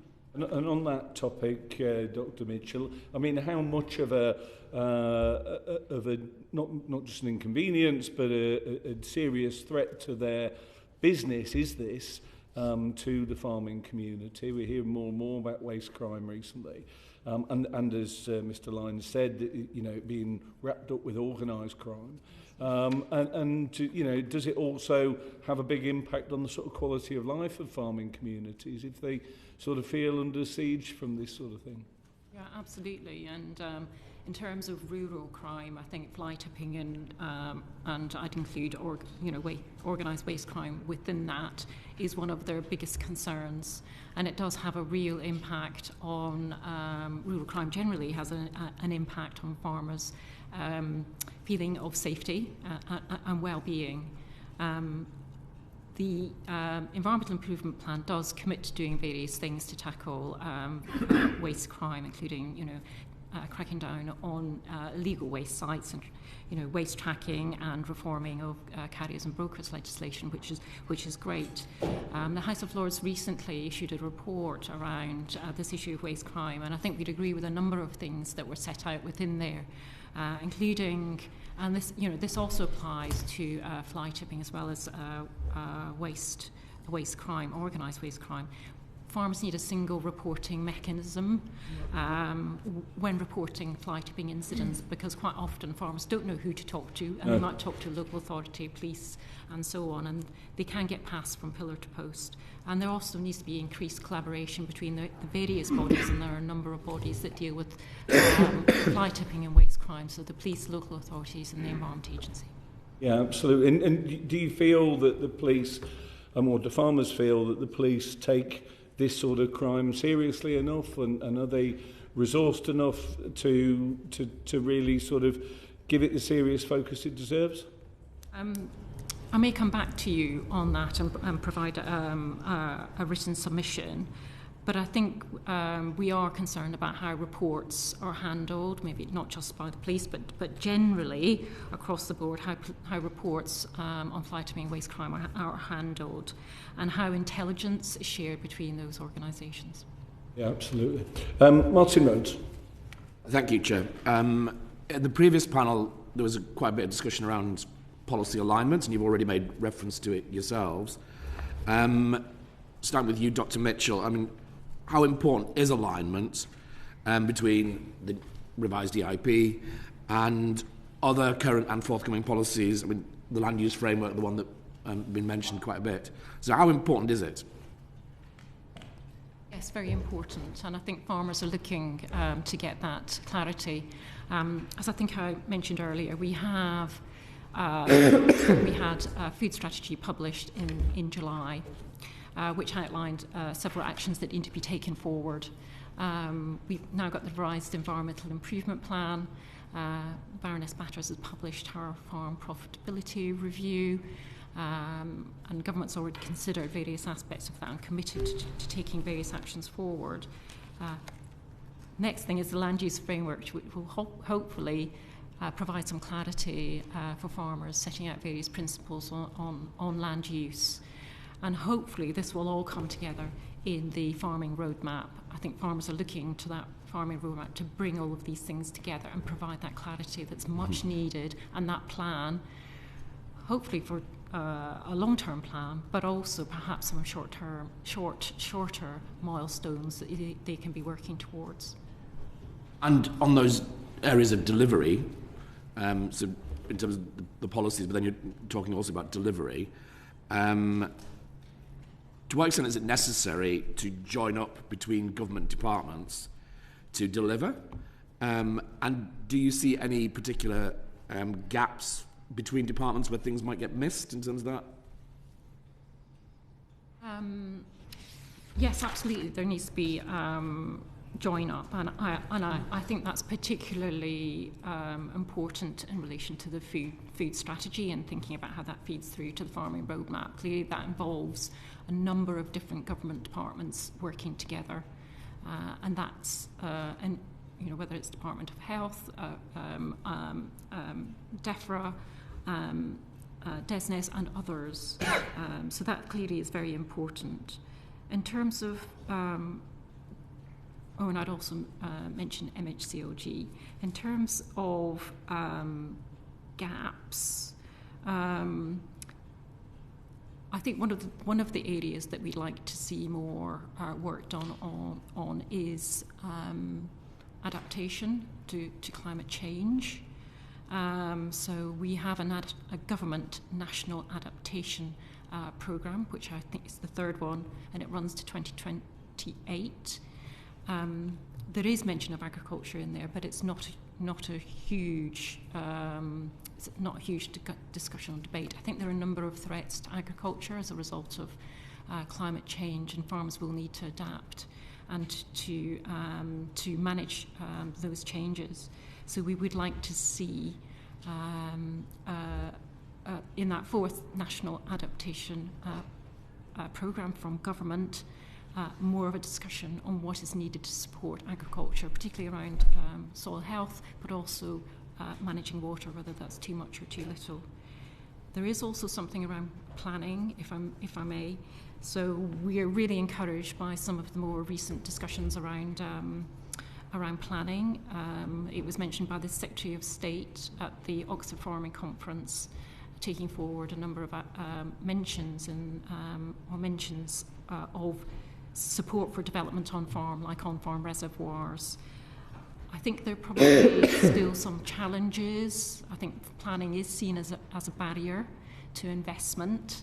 And although there are really supportive comments made in the NPPF, the planning framework, and also mentioned by the Secretary of State at the Oxford Farming Conference, we'd like to see more done to recognise betterment, which is improvements on farm infrastructure, which might reduce emissions. So if you're improving slurry stores or improving buildings, livestock buildings, that should be seen to be a good thing, and that might need some join-up between DEFRA and MHCOG. Thank you. Ms. Lyons, I suppose the same questions in terms of how important is policy alignment, how should government departments be joining up on delivery, and where do you see any gaps in that setup? I think it's absolutely critical to get a lot of the delivery plans laid out and a structure, but also not just DEFRA, within the health department and education and others. How does the EIP stack all this together that all departments bring in and look at farmers as the delivery for many of those actions in a joined up way and get those delivery plans? But many farmers are going to be really disconnecting from government schemes, and they're not in an area-based payment anymore, or very minimal. They're not going to be participating or want to engage, And for many, they're not listening to the mood music or the information that's not getting to them. So if DEFRA have set a plan out, how does, as the stakeholders and everything, how are we going to be encouraged to make that plan communicated to those on the ground so action can start being delivered as quickly as possible? Because there is getting an increasing disconnect between those on the ground in diverse landscapes to delivery plans, and they're really trying to join that up. So I think, and also on the who are the contact points? If we look at water, there's multiple agencies that have a control mechanism over it. So as a farmer, land manager, who do I need to go to? Within the triple SIs and other features, is it a Natural England person? Is it an RPA person? It is really complicated for farmers to understand and use their time to work out. So instead of having a one-stop, this is my information, you arm-length bodies deal with the information to what you need, the farmers are expected to reach out to everybody and wait for responses and then trying to join it together. So I find many farmers find it really hard to know who to talk to for which piece they need to give the right piece of information to. And it's disconnecting them because they're so busy. They need support, that advice support, to make sure they're getting the right actions delivered as a whole farm plan rather than a pick and mix and just taking a few bits and cherry picking the easy bits.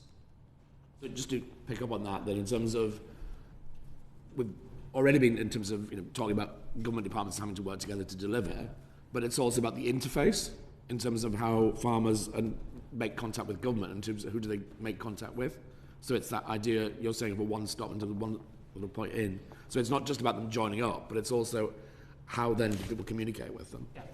Rather than having to multiple local levels, national levels, different departments, how can we have a more one-stop shop kind of, this is what I can offer as a land manager, as a farmer, what can I connect to, rather than having to go to each of the different places and platforms and funding streams, because there is multiple funding streams now that some of it comes through RPA and ELM, some of it comes from a tree, some might come from some private finance, some might come from water companies. It's getting really confusing. For our own business, we have 9 different funding schemes and funding opportunities coming in where we used to have 3. And it's all about delivering schemes and ELMs and public and private finance. It's really becoming a real complicated business model that farmers really need that stability of a one-touch shop of getting as much action as possible delivered and then stack on top the private finance to deliver additionality that's beyond what the public are willing to pay for. Thank you. And Ms Hayns, in terms of the same question to you in terms about policy alignment, joined up delivery and where there might be gaps. Absolutely, and I say I can't talk in the context of farming, but more widely in terms of the plan and particularly around the restoring nature. And I think the thing we have to understand is that the context for the plan has changed quite considerably since 2023. As previously mentioned, there appears to be a weakening of cross-government ownership and support for the environment generally and for the Environment Improvement Plan. And indeed, as was mentioned, on the same day the plan was launched, we had the Prime Minister responding to the Fingleton Review and a negative narrative, unfortunately, around the importance of nature and nature recovery. Just after the plan was launched, we heard about the outcomes of the JNCC's quinquennial review, and the recommendations were largely dismissed out of hand by the government. Recent planning reform, Planning Infrastructure Act, we've got environmental regression for the first time for over 40 years.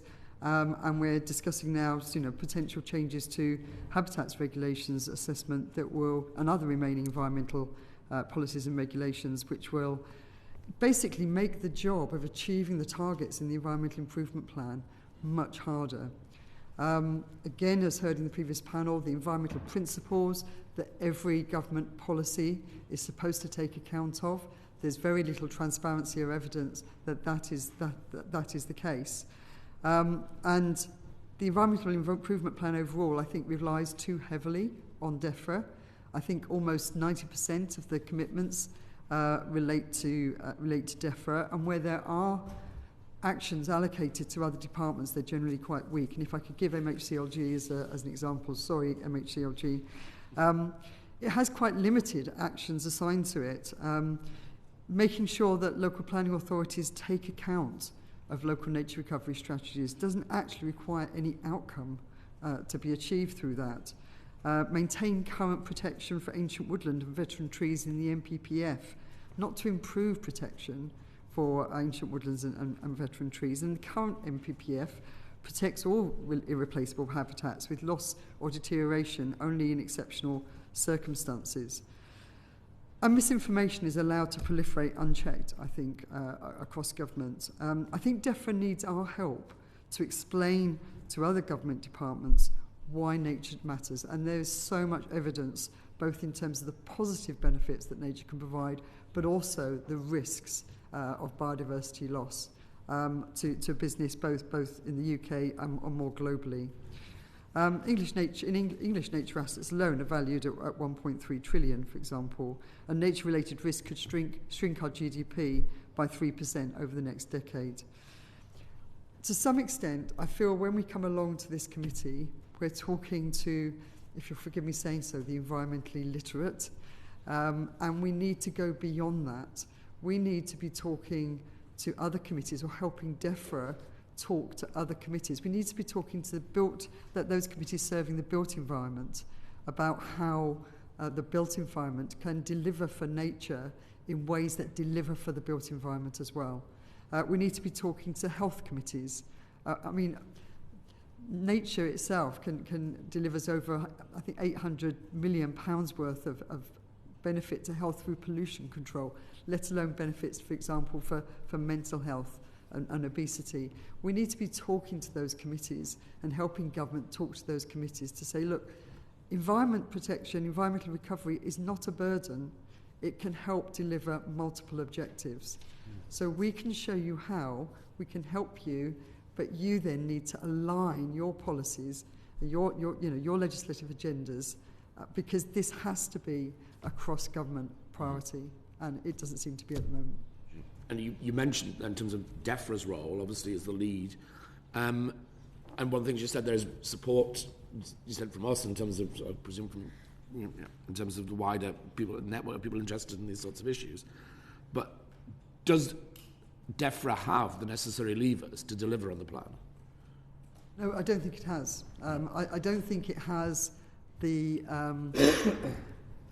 sufficient funding and consistency of funding to hand out to support delivery of a number of the goals of the plan, including farming and the environmental land management scheme. It is that long-term certainty. There are some really welcome announcements of funding in the IP, but over how it's only a starting point, really.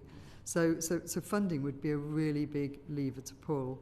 I think that evidence, and it has evidence, it actually references in the IP, I think, a lot of really good evidence to show how the wider government agenda is can be supported by nature recovery and can support, environmental improvement more broadly, and can support environmental improvement. But it has to have a voice, it has to be listened to. And we've heard so much, particularly over the last 12 months, a negative narrative about the environment. It doesn't stand a chance, quite frankly, and we need to find a way of changing that. Thank you. I don't know, Dr. Mitchell or Mr. Lyons, do you want to say anything about the DEFRA, and do you think it has the levers necessary to deliver? Anybody want to add anything to what you've said already? Has it got the clout within the cabinet?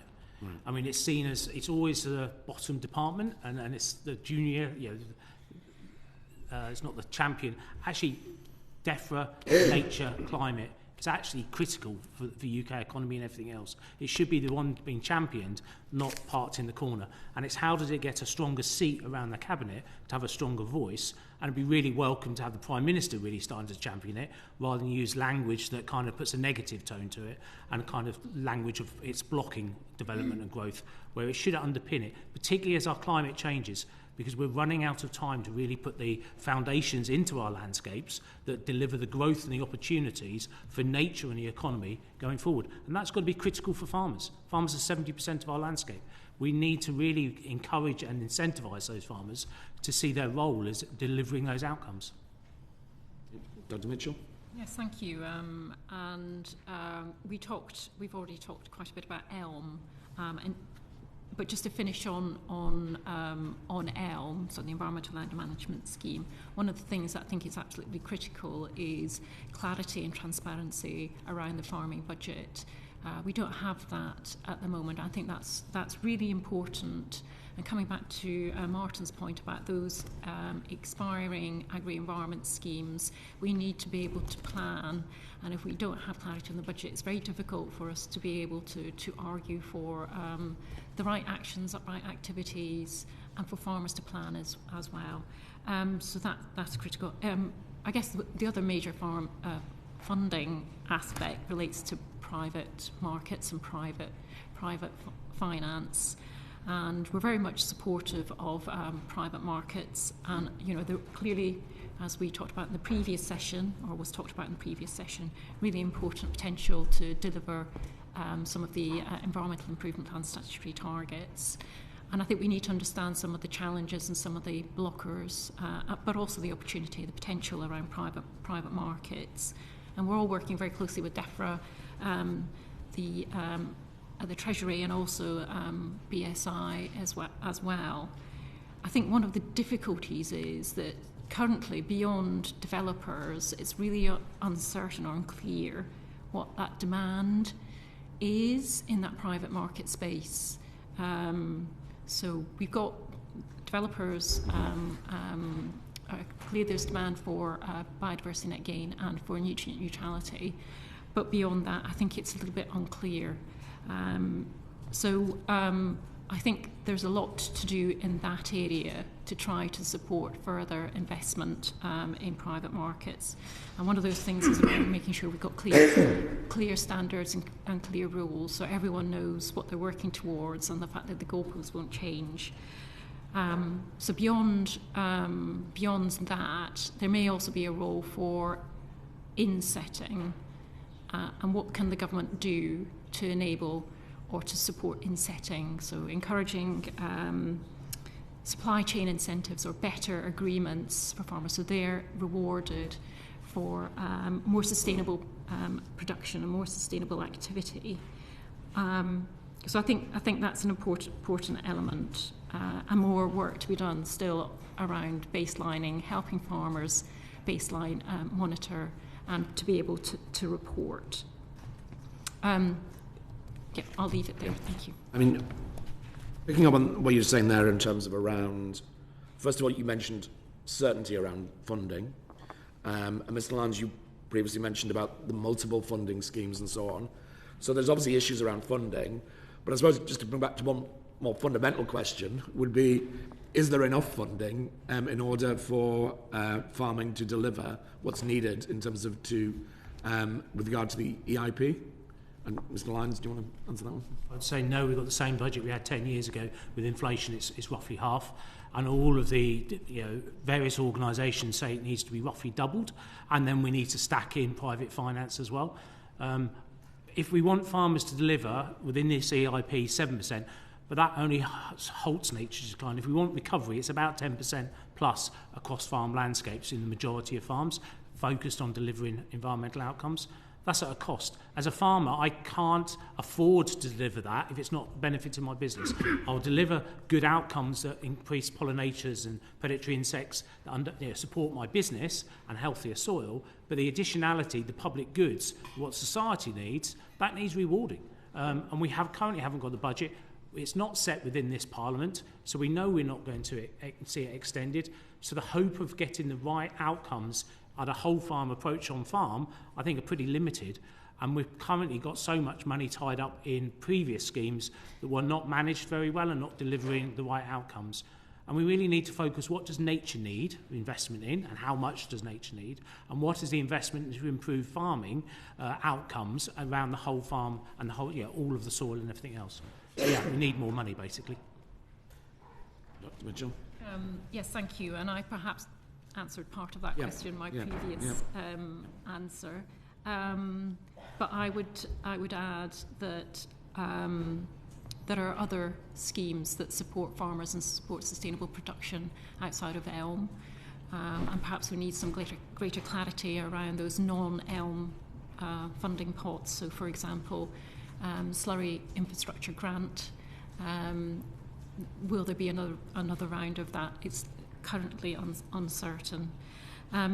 If we go back to the ELM funding and landscape recovery projects, they're quite interesting because they're part public funded and they're part privately funded.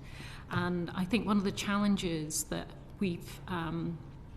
that has emerged around that is that attracting that private investment is really difficult. So that attracting that other sort of more to enable more blended finance and that private funding has been really difficult.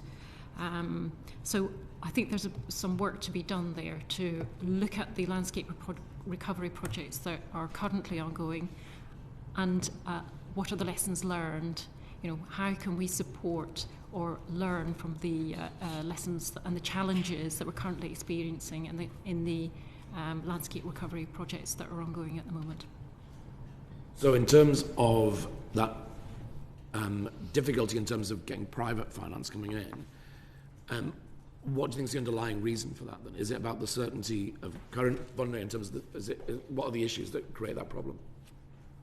Part of it is around demand, as I mentioned earlier. So there are certain funding streams that are more certain, and developers are certainly one of those. And I think some of those more voluntary markets is a little bit more uncertain. And although perhaps there may have been some water company funding that may have been available, that again is a little bit uncertain at the moment. So I guess this is why we're sort of pivoting to the insetting and what role supply chain have in providing those incentives and more certainty through agreements. Yeah, if I can just quickly add, I think DEFRA needs to clearly set out what the public goods it wants to pay for, to let the market pay for other additionality. There are supply chains that are having conversations with farmers like themselves of rewarding us for more regenerative actions and other things, but they only want to pay for the stuff that I'm not getting paid for. So if government are willing to pay for X, the supply chain would contribute the additionality that they see the benefit to their business and their supply chain, and the food security from having healthy soil and a healthy structure of a business. So it's about having certainty from government of what will be the plan for public goods and the values and the asks, what they will reward to allow the private market to come in and recognise some farmers saying Cambridgeshire, right, we can get easy connected supply chains to the market. Some farmers can't. So how do those farmers then get the right amount of value coming in where public money may need to step up and do more and give it heavy lifting, particularly in landscapes that are more uplands and grasslands and others, that the public good of access, water management and others, they're the key drivers, and that means the business model for those farmers, the revenue streams may come from funding from public goods and some private markets alongside food production, but some of those public good markets may be the key driver for their business resilience in the future. So in terms of overall then with regard to funding, there's obviously an issue about the level of funding. There's an issue about the complexity of some of it as well. But there's also a key factor, which is in terms of that ability, that certainty that would attract other funding to come in from the private sector. And transparency, who is paying for what in what landscape, and in fact, which field. Because if somebody's already paying for carbon sequester in that field, another investor will say, I don't want to pay there, but there's here's space where I now invest. And we've got to have some transparency into market to get some certainty and some clarity to drive investment. Thank you. Thank you. Thank you, Jim. Just a question for Ms Haynes. Do you think that non-farming projects and programmes have got access to private investment? I think they have access to some private investment. Biodiversity net gain, for example, is a prime example of that. But as again was previously mentioned, the lack of certainty has really rocked confidence in private investment. I think the EIP is quite strong in terms of finding ways to boost and encourage private investment. But as soon as the government starts casting doubt on some of its mechanisms, such as biodiversity net gain, the market steps back. It's too new, it's too risky at the moment for any signs of uncertainty or loss of confidence to to keep people in the market. So I think it's a really going to be a really important area in achieving some of the outcomes of the Environmental Improvement Plan, but we need to keep the mantra going. We need to keep the certainty going and make it easy for private investors to feel confident about investing in the market. Okay, thank you. To what extent do farmers have the necessary clarity on producing food whilst at the same time delivering environmental goals and nature restoration? And question to anyone who is prepared to answer. I'll kick off then. Clarity of how much food and where and what. It should come in the food strategy and a bit of the land use framework. But we've got to recognise many farmers are not actually producing food we consume. They're producing energy crops and fibre and timber and lots of animal feed and other things. So what do we want from our landscape? And is a farmer's role now and in the future just about food production? And those farmers that are doing cut flowers or energy crops, are they no longer farmers because we're not feeding people from that land? And I think we need to redefine what we want from our land as a farmer. What does the market want? I often call myself, in financial terms, an asset manager of natural capital, producing goods and service the market wants. You can reward me for nature, reward me for timber, reward me for food, energy crops. I'll make my business work within that. So it's about the balance. And for me, without the food production, without the habitat and the biodiversity, we won't have food production in the future. So if we want food security, we've got to focus on nature restoration and healthy soil and healthy systems. And our soil is our bank account for farmers and for the nation. So we've got to join that together and be clear that having a little bit of area for nature isn't out competing for food, it's complementing and supporting food production now and in the future. Yeah, thank you. Same question for Dr. Mitchell.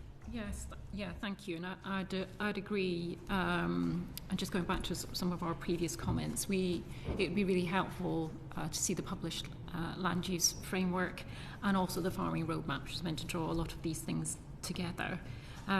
Hopefully, when we see the land use framework, we will.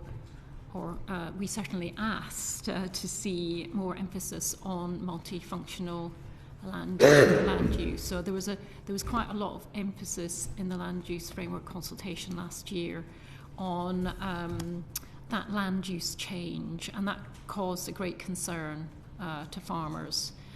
So what we've asked for is for there to be more emphasis on that multifunctional land use, whether it's delivering food, delivering energy crops, and so on. So it's delivering multiple benefits on the same area of land, basically. So we can do more within a certain land area. So hopefully we'll get more clarity on that, and hopefully some principles around the land use framework in that too. I think we questioned. In our response to the land use framework consultation, some of the DEFRA assumptions around agricultural productivity and growth. I think they assumed that despite this land use change and despite loss of agricultural production, we would still be able to produce the same amount of food in future, which I think we questioned quite a lot. So what sort of support do we need, or barriers that we need to address to increase our productivity? And I think in terms of supporting that multifunctional land use change, we sort of circle back to those support mechanisms that we need to have. The farmers need that clarity around ELM, but they also need really good data and information to help them make good decisions about land use in future. Thank you. From what you've already said on the panel this afternoon, I think I know what the answer is going to be to this next question, but I'll ask it anyway. The government's said it's going to invest $2.7 billion a year into sustainable farming and nature recovery for the next 3 years. Is that sufficient to deliver both food and nature recovery? Whoever wants to. So should the budget be supporting food production, or should the market mechanism support food production? And should we get a fair return for the food we produce, and then use public money to deliver the environmental and the sustainable systems that produce food and other goods and services? And particularly when we look at the EIP, the range of actions that are in it, that public good can actions to reward all of that. So I do think we need to be really clear of what do we want public money to support and underpin, and then where do we use other market mechanisms that support. If I'm producing food, I want a fair and transparent marketplace, not undermined by imports of a different standard and a different quality, but we need to make the food market work, and then also the nature market work. We need to drive investment in to get the right outcomes and have the connectivity in landscapes. So I think it's about welcome the budget and the commitment over this Parliament for the budget, but we need to define what we want to spend it on and the outcomes society wants that public pays for and the market pays for, the private market for food and other goods. Dr. Mitchell? Yeah, very, very similar response. We need to be clear about what it is we want that budget to deliver and where that funding comes from. And in terms of, we've got to think about the non-ELM budget as well, and think very carefully and clearly about what it is we want that element of the budget to do and how it can support farmers in that non-ELM activity, whether it's around productivity or other support that needs to be put in place. Okay. Ms. Haynes, any response? Well, a slightly tangential response, if you'll allow me. It's not just about the money. Short answer is that's probably not enough money, but it's also what that money is going to be spent on. Some money needs to be invested in skills development. There's reference in the plan to key skills, in developing skills in areas such as water, forestry, agriculture and horticulture, but not on nature recovery, not on the ecology and skills around nature restoration or habitat and species management. And the previous government, I was chair of DEFRA's Nature Skills Working Group. That no longer exists. We were working towards contributing to the Green Skills Delivery Plan. That never got published. We have managed to keep some engagement going. We're working on a level 4 apprenticeship, for example, but the level 7 apprenticeship has had funding pulled if you're over 21, which, it's an area where we can see a lot of potential for people changing jobs, looking for career changes, but that's turned off. One of the ways they can get into environmental professions and agriculture professions. We need proper workforce planning and access to skills. And alongside that, the National Audit Office only this month, their report on environmental regulation reported that both Natural England and Environment Agency, who are critical to supporting delivery of not only the farming objectives but other objectives within the Environment Improvement Plan, have low confidence in their ability to deliver some of the key aspects of its role. And some of those issues are around low salaries, unable to compete with the private sector market. They have not enough people and they have a capability gap. And you could say the same for local authorities, which are also critical as well. So we need to think more investment in skills, more investment in capacity. We need think about paying people properly for the jobs that they do so that we don't lose all the best people. And again, we'd heard earlier about the number of people that have left Natural England, for example, and I know this because a lot of them are my members, that have left under the voluntary exit scheme, and they're going into better paid areas, but we need those skills, that expertise, that advice in Natural England and in the Environment Agency and the Forest Commission and the Marine Management Organisation as well.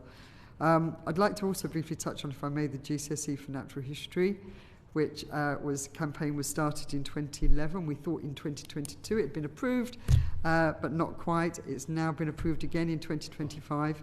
By the time it actually is up and running, it's probably going to be 20 years after that campaign started. And we need to be have a real delivery plan for teachers to have the skills and the confidence to roll that GCSE out. And that's all about improving the environmental literacy of the nation, which is going to be key to the success of the Environmental Improvement Plan. At CIEEM, we run an initiative called Green Jobs for Nature. It's all about engaging young people, particularly those from underrepresented sectors, in thinking about ways in which they can help deliver the Environment Improvement Plan in the future. Last year, we spoke directly to over 9,000 young people about potential for green careers. And that's almost 300% increase on the year before. But if that's going to happen, there needs to be a proper workforce strategy and mechanisms, ways for them to get into, whether they be in forestry or agriculture, in ecology, in the private sector, the public sector. We need to have a proper workforce strategy and have proper mechanisms to help them into those careers. Because without people, none of this plan's going to happen. No, thank you. Sojourn Joseph. Thank you, Chair. My questions are to Dr. Mitchell and Mr. Lyons. Dr. Mitchell, in your initial remarks, you welcomed the revised EIP setting a target for the number of farms providing resources to farm wildlife. My question is it clear to you how progress against this target could be measured?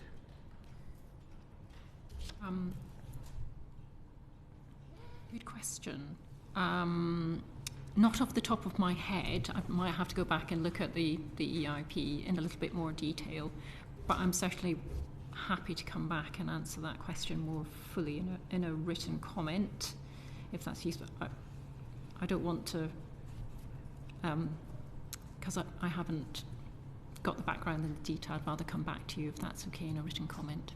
Thank you. And if I come to you, Mr. Lyons, do you have an idea how is it clear to you and farmers how this will be measured? No, it's not clear.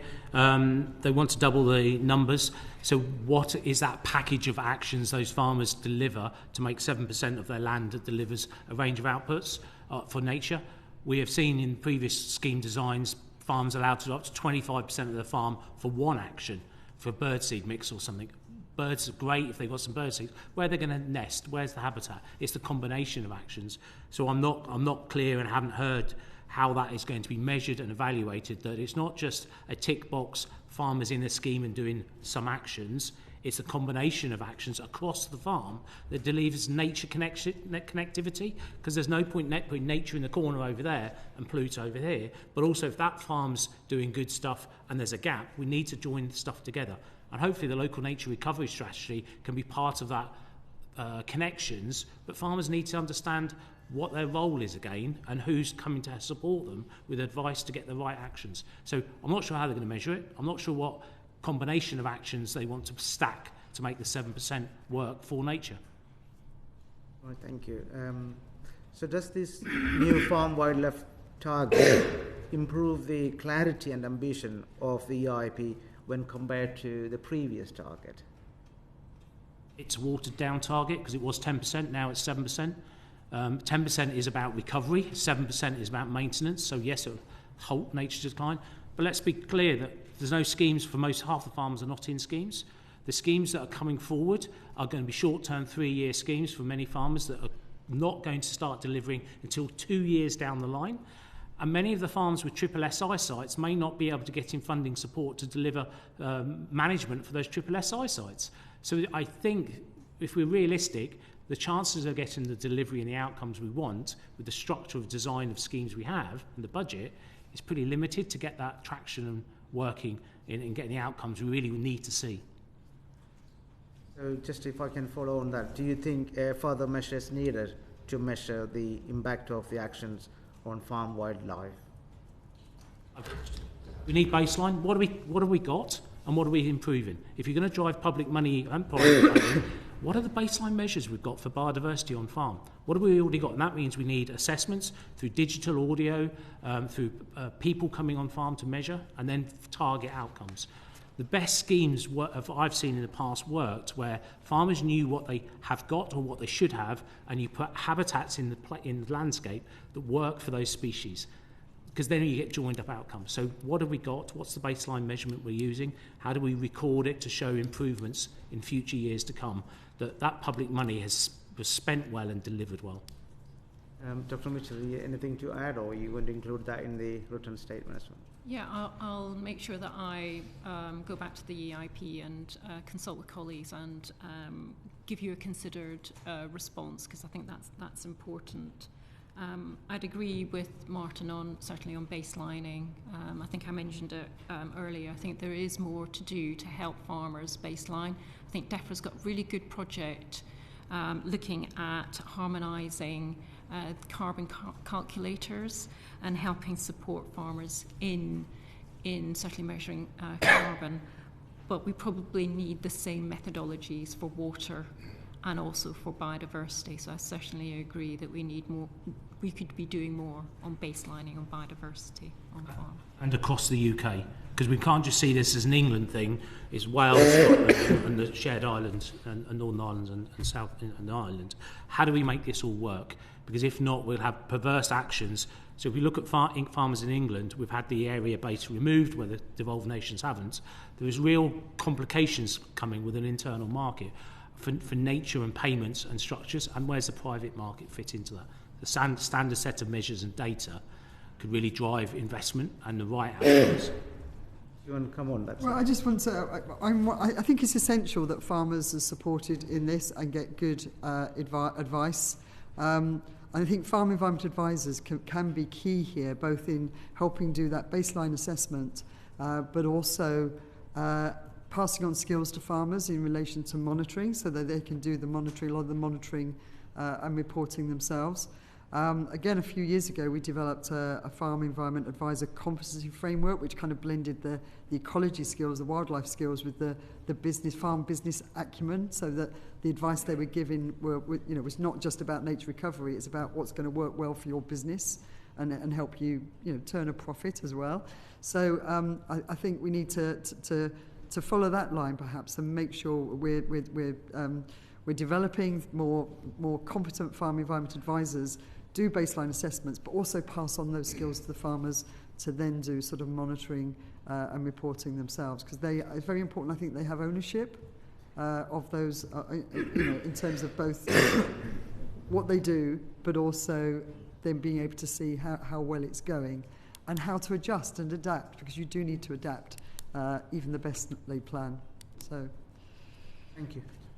Thank you. Last but definitely not least, Chris Hitchcock. Thank you, Chair. Ms Haynes, could you unpack for the panel a bit more about the position I believe that your organisation has, that the EIP, the revised EIP, has a pattern of pushing deadlines beyond 2028, which risks undermining the credibility of the 2030 legal targets. Have we got a situation here where we're sort of giving with one hand and taking away with the other? I think there's an inherent risk in any long-term strategy owned by governments. Governments tend to work in 5-year cycles. So when you have a new government, there's a period of 12 to 18 months of sort of taking a breath, looking at what's happening, etc., and not very much actually happening. And even in the EIP, it refers to the statutory reviews and resetting. But if resetting every time is going to be, okay, we're not where we should be, so let's push everything back a bit, those targets are going to get further and further away, and the urgency is just going to increase. So I think that what I would like to see more detail of is the milestones that will get us to the revised targets, and some of the targets have been weakened as well. So the milestones that are going to get us to those revised targets and the action plans and the certainty of funding to deliver it. The other point I would make is that the plan doesn't say a lot about protecting what we already have. It's about restoring and creating new habitat. It doesn't say very much about the importance of protecting the special places and the species that we already have. And I think that's a real risk, because we can take our eye off of the ball there. And neither does it say very much about urban environments as well. We're talking a lot about nature recovery in rural areas, but in terms of access to nature, improvements to people's health and so on, it doesn't say very much about the urban environment. So I think it's natural when you're failing to say, sorry about that, we are going to do it, it's just going to take us a bit longer, and rejig and reset the target and make that sound as positive as possible. That's fine, but if that happens every time there's a change of government, we're in even more trouble than we are now.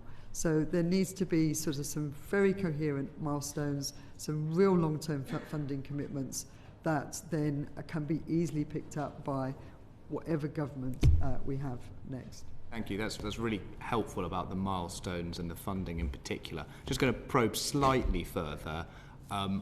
Do you feel that it's slightly cynical? I mean, or is it just a sort of facet of the way this works, as you described, when a new government comes in and has to reassess the situation? Or do you feel there is a slightly more cynical situation where the targets have been lifted, so they sound better, but also pushed back? It may not be your problem to deal with. Yeah. I think you could take a cynical view on that, maybe. I mean, I think it's certainly, say another government could be in and the situation is worse in terms of, achieving targets. So, but I don't blame DEFRA for this. We said earlier, they're not the strongest department. They haven't got the funding they need. They're trying, I think, to do the best they can with a bad situation, and we need to change that narrative in that situation to enable them to be able to deliver and lead more effectively. Okay, thank you very much. And then moving on to, or in fact back to, a point that you raised earlier about workforce, and you called for a workforce strategy to get these ecological skills, which this committee heard a lot about during our housing and sustainability inquiry. What do you think the government mechanisms should be for supporting that workforce strategy? Which department should be leading this? Who should be involved? Okay, so when we had a nature skills working group, we had attendance on that group, not just from DEFRA, but also ministers from the Department for Education, Department for Work and Pensions, for example, and IFATE, as it was the Institute for Apprenticeships and Technical Education. So we were able to identify solutions and pathways because, we had undertaken research which showed that it was very much a degree-led profession, and it was quite inaccessible to a lot of people. It wasn't very diverse. So we wanted to create more vocational routes and a real sort of step ladder into the profession. And we had good engagement then. But as I say, it fell away, I'm afraid, when we had a change of government. And we were told that skill matters relating to nature, to waste and water, would be picked up by Skills England. And that hasn't actually been the case yet. I think there's all sorts of opportunities. We've just been delivering a skills boot camp to 60 people around biodiversity net gain. And a number of those people are career changers. It's a way in to getting a career in helping to deliver biodiversity net gain. We need the Department for Education, for example, there, and the Department for Works and Pensions to be coming in and thinking about how can they fund and help support a workforce strategy. Okay. It's certainly a frustration of mine that we hear so much about the job potential of tackling net zero, but there's an equally massive job potential in relation to nature recovery, and that doesn't seem to get the same attention. I mean, just again to go back very briefly, would you say that the easiest immediately step the government could take would be to reconstitute that board that you were on, or is there something that Skills England should be asked to do immediately to get the ball rolling? I think Skills England should be maybe encouraged to take this area more seriously and give it a bit more of a priority. And certainly, I think having a skills working group that to develop that strategy that involves things like land-based colleges, for example, the statutory agencies and so on, was really, really helpful at the time. Okay, brilliant, thank you. And then Mr. Lyons and Dr. Mitchell, just turning to yourselves, from a land-based skills perspective, I mean, it's obvious that if we're going to deliver, for example, on the hedgerow restoration targets, we're going to need a lot more hedge layers, a highly skilled, really rewarding job. But how can we work as government, work with farmers and the farming community to open up more routes to those employment? How can we help you bring people into your businesses as perhaps entry-level jobs? Making sure the colleges and educational places can teach those qualifications, but also look at the apprenticeships and other things. For many small businesses, to have an apprentice on farm is really difficult because you take a lot of time out your current business to support. So how do we have a role and an opportunity to bring young people in, but also recognise the benefits for physical and mental health of that access to nature for that workforce, for stone walls, for hedges, for so many of the environmental features. As we put more trees in, it's great planting trees, but someone's got to take the guard off. Someone needs to control the deer. Someone needs to thin them out and then look at new economic opportunities of those materials and services that can be provided. So it's looking at what will we need to manage those environmental features and what's that skill set, and how do we get the opportunity of young and reskilled people. Many workforces are going to have to learn or have the opportunity to need new skills to deliver the management to get the best outcomes. Thank you very much. And Dr. Mitchell? Yes, thank you, and thank you for your question. I do know that we've got a specialist skills advisor who I will consult, and I will write to the committee because I'm sure that there is quite a detailed and quite considered response to your question, and I don't think I'd give it justice, to be honest, with you. But certainly what I would say is we've got, it is a fantastic industry that we're working in, and making it as attractive as possible to young people, but also more generally, people that have got the skills that they can bring to the sector would be really appreciated. Okay, and then just to follow up with both of you on that point, given, as we just mentioned, that we don't often talk about these jobs, perhaps as much as we should do you feel that apprenticeships and other workplace policies are designed effectively for your industry? Is there a recommendation you think this committee should be making to government about apprenticeships or other policies that would help farmers pick them up more? I think there's a role and a language of how important these skill sets are, and I talk to many young people and many people. They want to do climate action, they want to be involved in, and this is actual critical work for reversing biodiversity, climate solutions, and delivering management in the landscapes. And I'll go back to the point, many farmers are small businesses and they struggle to manage the apprenticeships and all the training and health and safety. How do we have an apprenticeship scheme that has the mentoring and support around it, that gets the people onto the farms, that supports them, but maybe takes some of the paperwork and the hard work off of the farmer so the workforce can be there? And how do you manage a scheme that works for small businesses? Anything further from yourself? Yes, I'll get back to you if that's all right, to make sure that I provide the committee with the NFU's view, the most up-to-date NFU view. Brilliant. Thank you very much. Thank you, Chair. Thank you. Well, thank you, Dr. Mitchell, Mr. Lyons, and Ms. Haynes. Thank you very much for your time this afternoon and your input and your patience in a slightly disrupted session. I'm now going to bring the session to a close. Order.